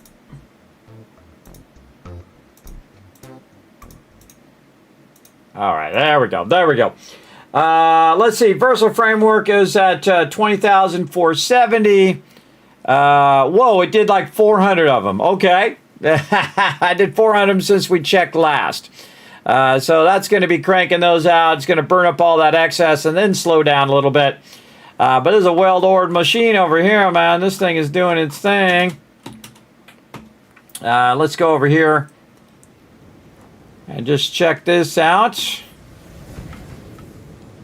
That's cranking in. That's got a whole box still there. It's got a half box there. So yeah, it burned up most of that. Now, I seriously doubt it's going to keep that pace up, because what it needs is a lot of these. It needs a lot of these. Yeah. I don't like that. I didn't even realize it was doing that. Over just a little bit. Get that to go up there first, and then get it to go over there. There we go. Realize that was cutting through there. Okay. It doesn't really affect anything other than I don't like it. I don't like it when it does that.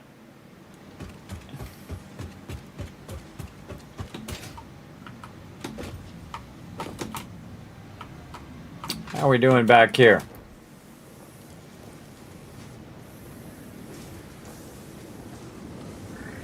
Plenty of rods, plenty of screws, just the physical amount of time it takes to run that. Is it backlogging rods back here now? No.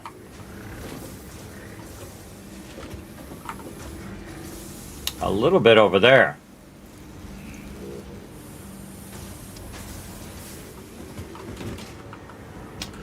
When in doubt, double it up. We have a bunch of other reinforced iron plates right here. Let's do it.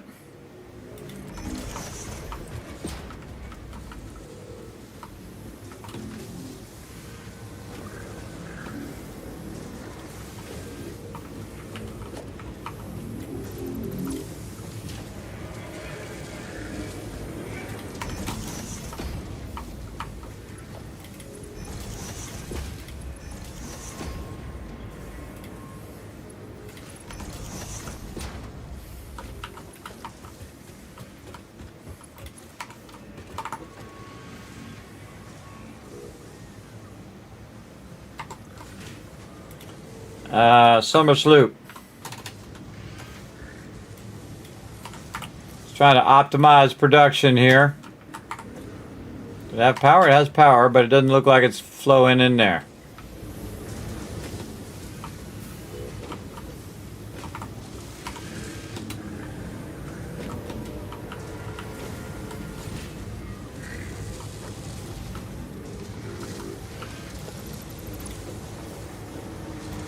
Oh, it did like a little circle, went around in a circle there. The thing was turned the wrong way. There we go.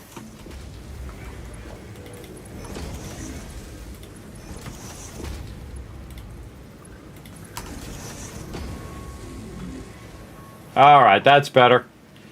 Okay, and then it also needs these rods, which we can go here.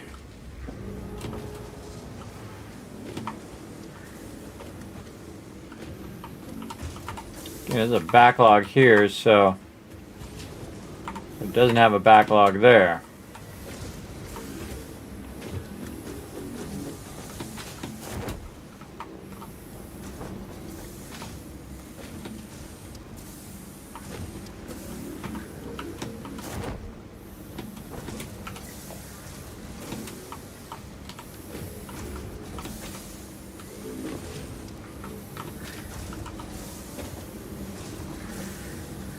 Oh, it's merging it there, but not in the back.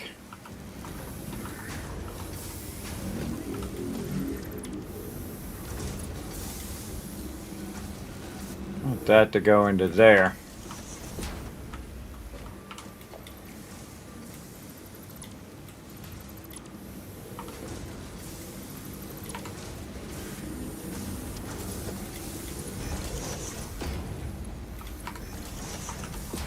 That should go down into the back, and then the backlog should start to happen here. Yeah, there we go. Those are going up. Back that way for more plates. We should also split off this way. Go over there. There we go.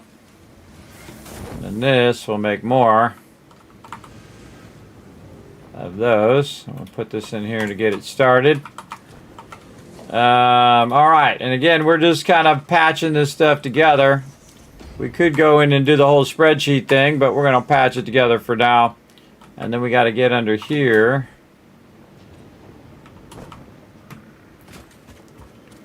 And,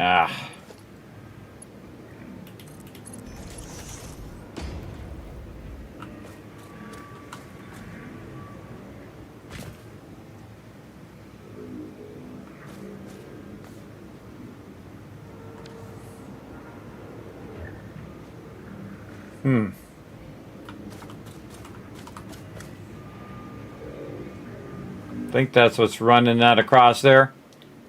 Let's get our ladder. Go check. Not tall enough.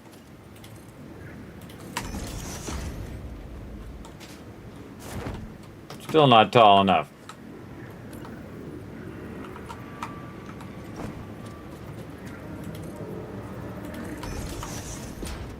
There we go. Don't want to put that on the wrong belt. We put that on the wrong belt, we'll be in trouble.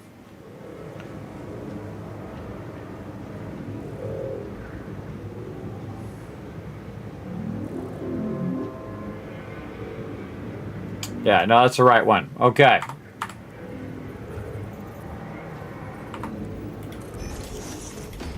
And have the output of this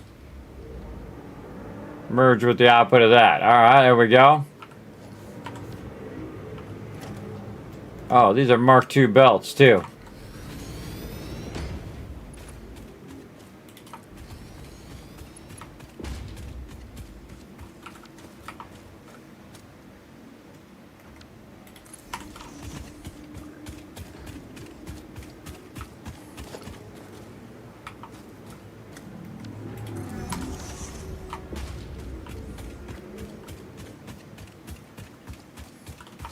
Probably either did this early or we ran out of the ability to run the Mark IIIs.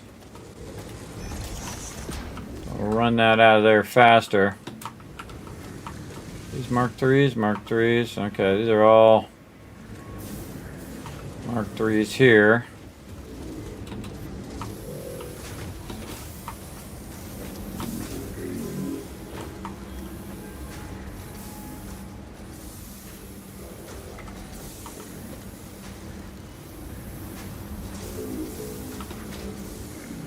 Once I did all these in Mark IIIs and then got up to the front there and then ran out of ability to run those in full speed. Okay, I think that'll run out of there faster now.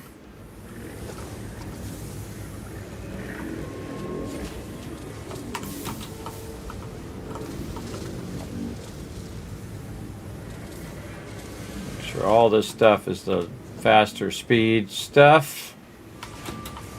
Okay, now we got to go chase down this line and make sure again that it is all the way across is Mark III. So Mark III, 3, Mark III. So that's coming up there.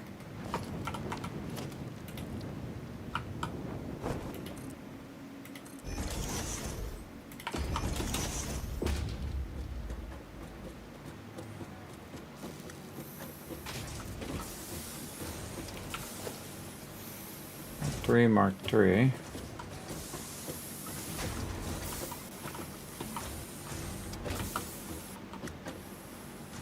Let's Mark III into there. Okay.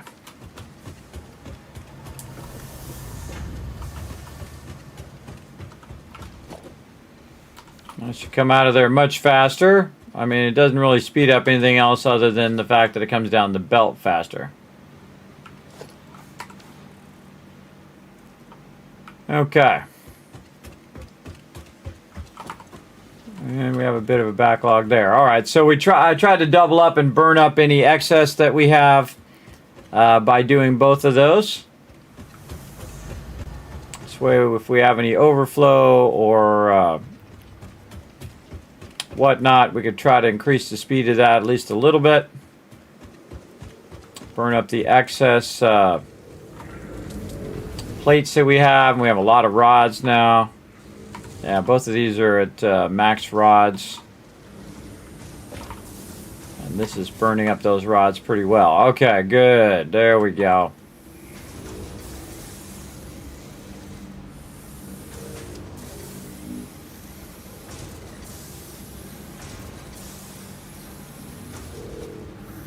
Yeah, they're diminishing now. Okay.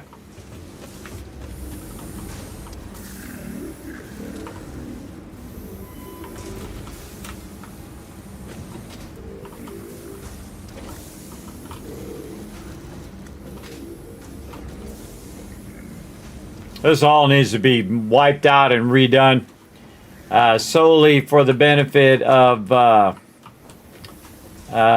modular frames.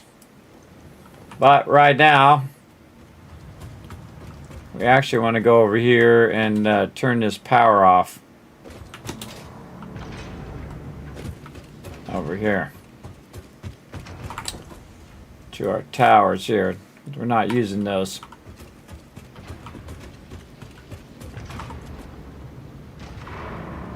Yeah, so it's getting real close. Real close to where that production was there with all those towers running. Now we got plenty of room to just run and run and run. Okay. We burn up all that extra resources. We have a whole box full of these things just sitting here.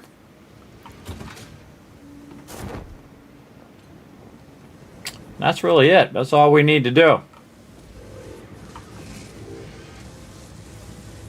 Yeah, I think that's really all we can do for now, or we could do more, but I think that's as much as we need to do. We're going to let that run. All right, back to the main menu now.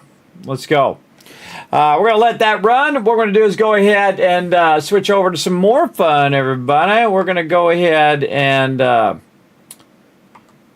switch on over here to some PAL World. And do that for a little bit. Let's get that going. Oh man, it's getting a little hot in here. Hold on a second, I'll be right back.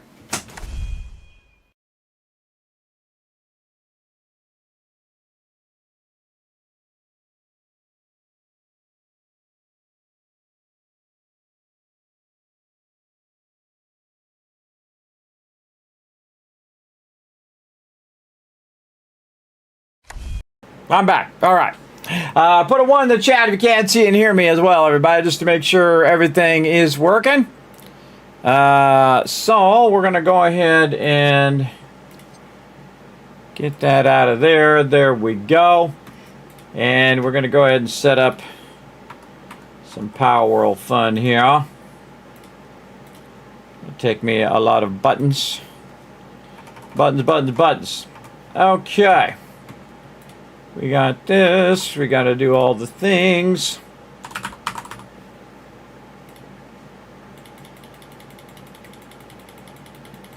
Got to press all the buttons.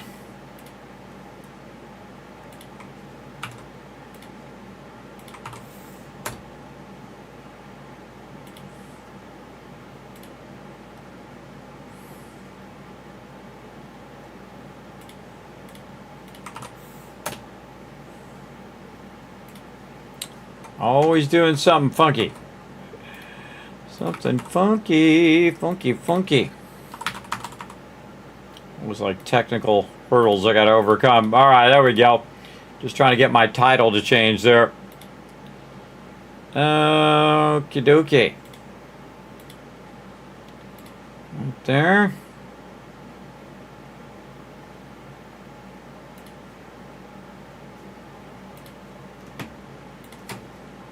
Over here. All right. So I got to set up another YouTube segment here and all this, so these will all be separate. And I got to go to all the different platforms and update my title and such. Okay, I think we got that. Thanks for the one in the chat, Barnum. Appreciate that. Here's 1,000 Kismets for being awesome. Let's see over here.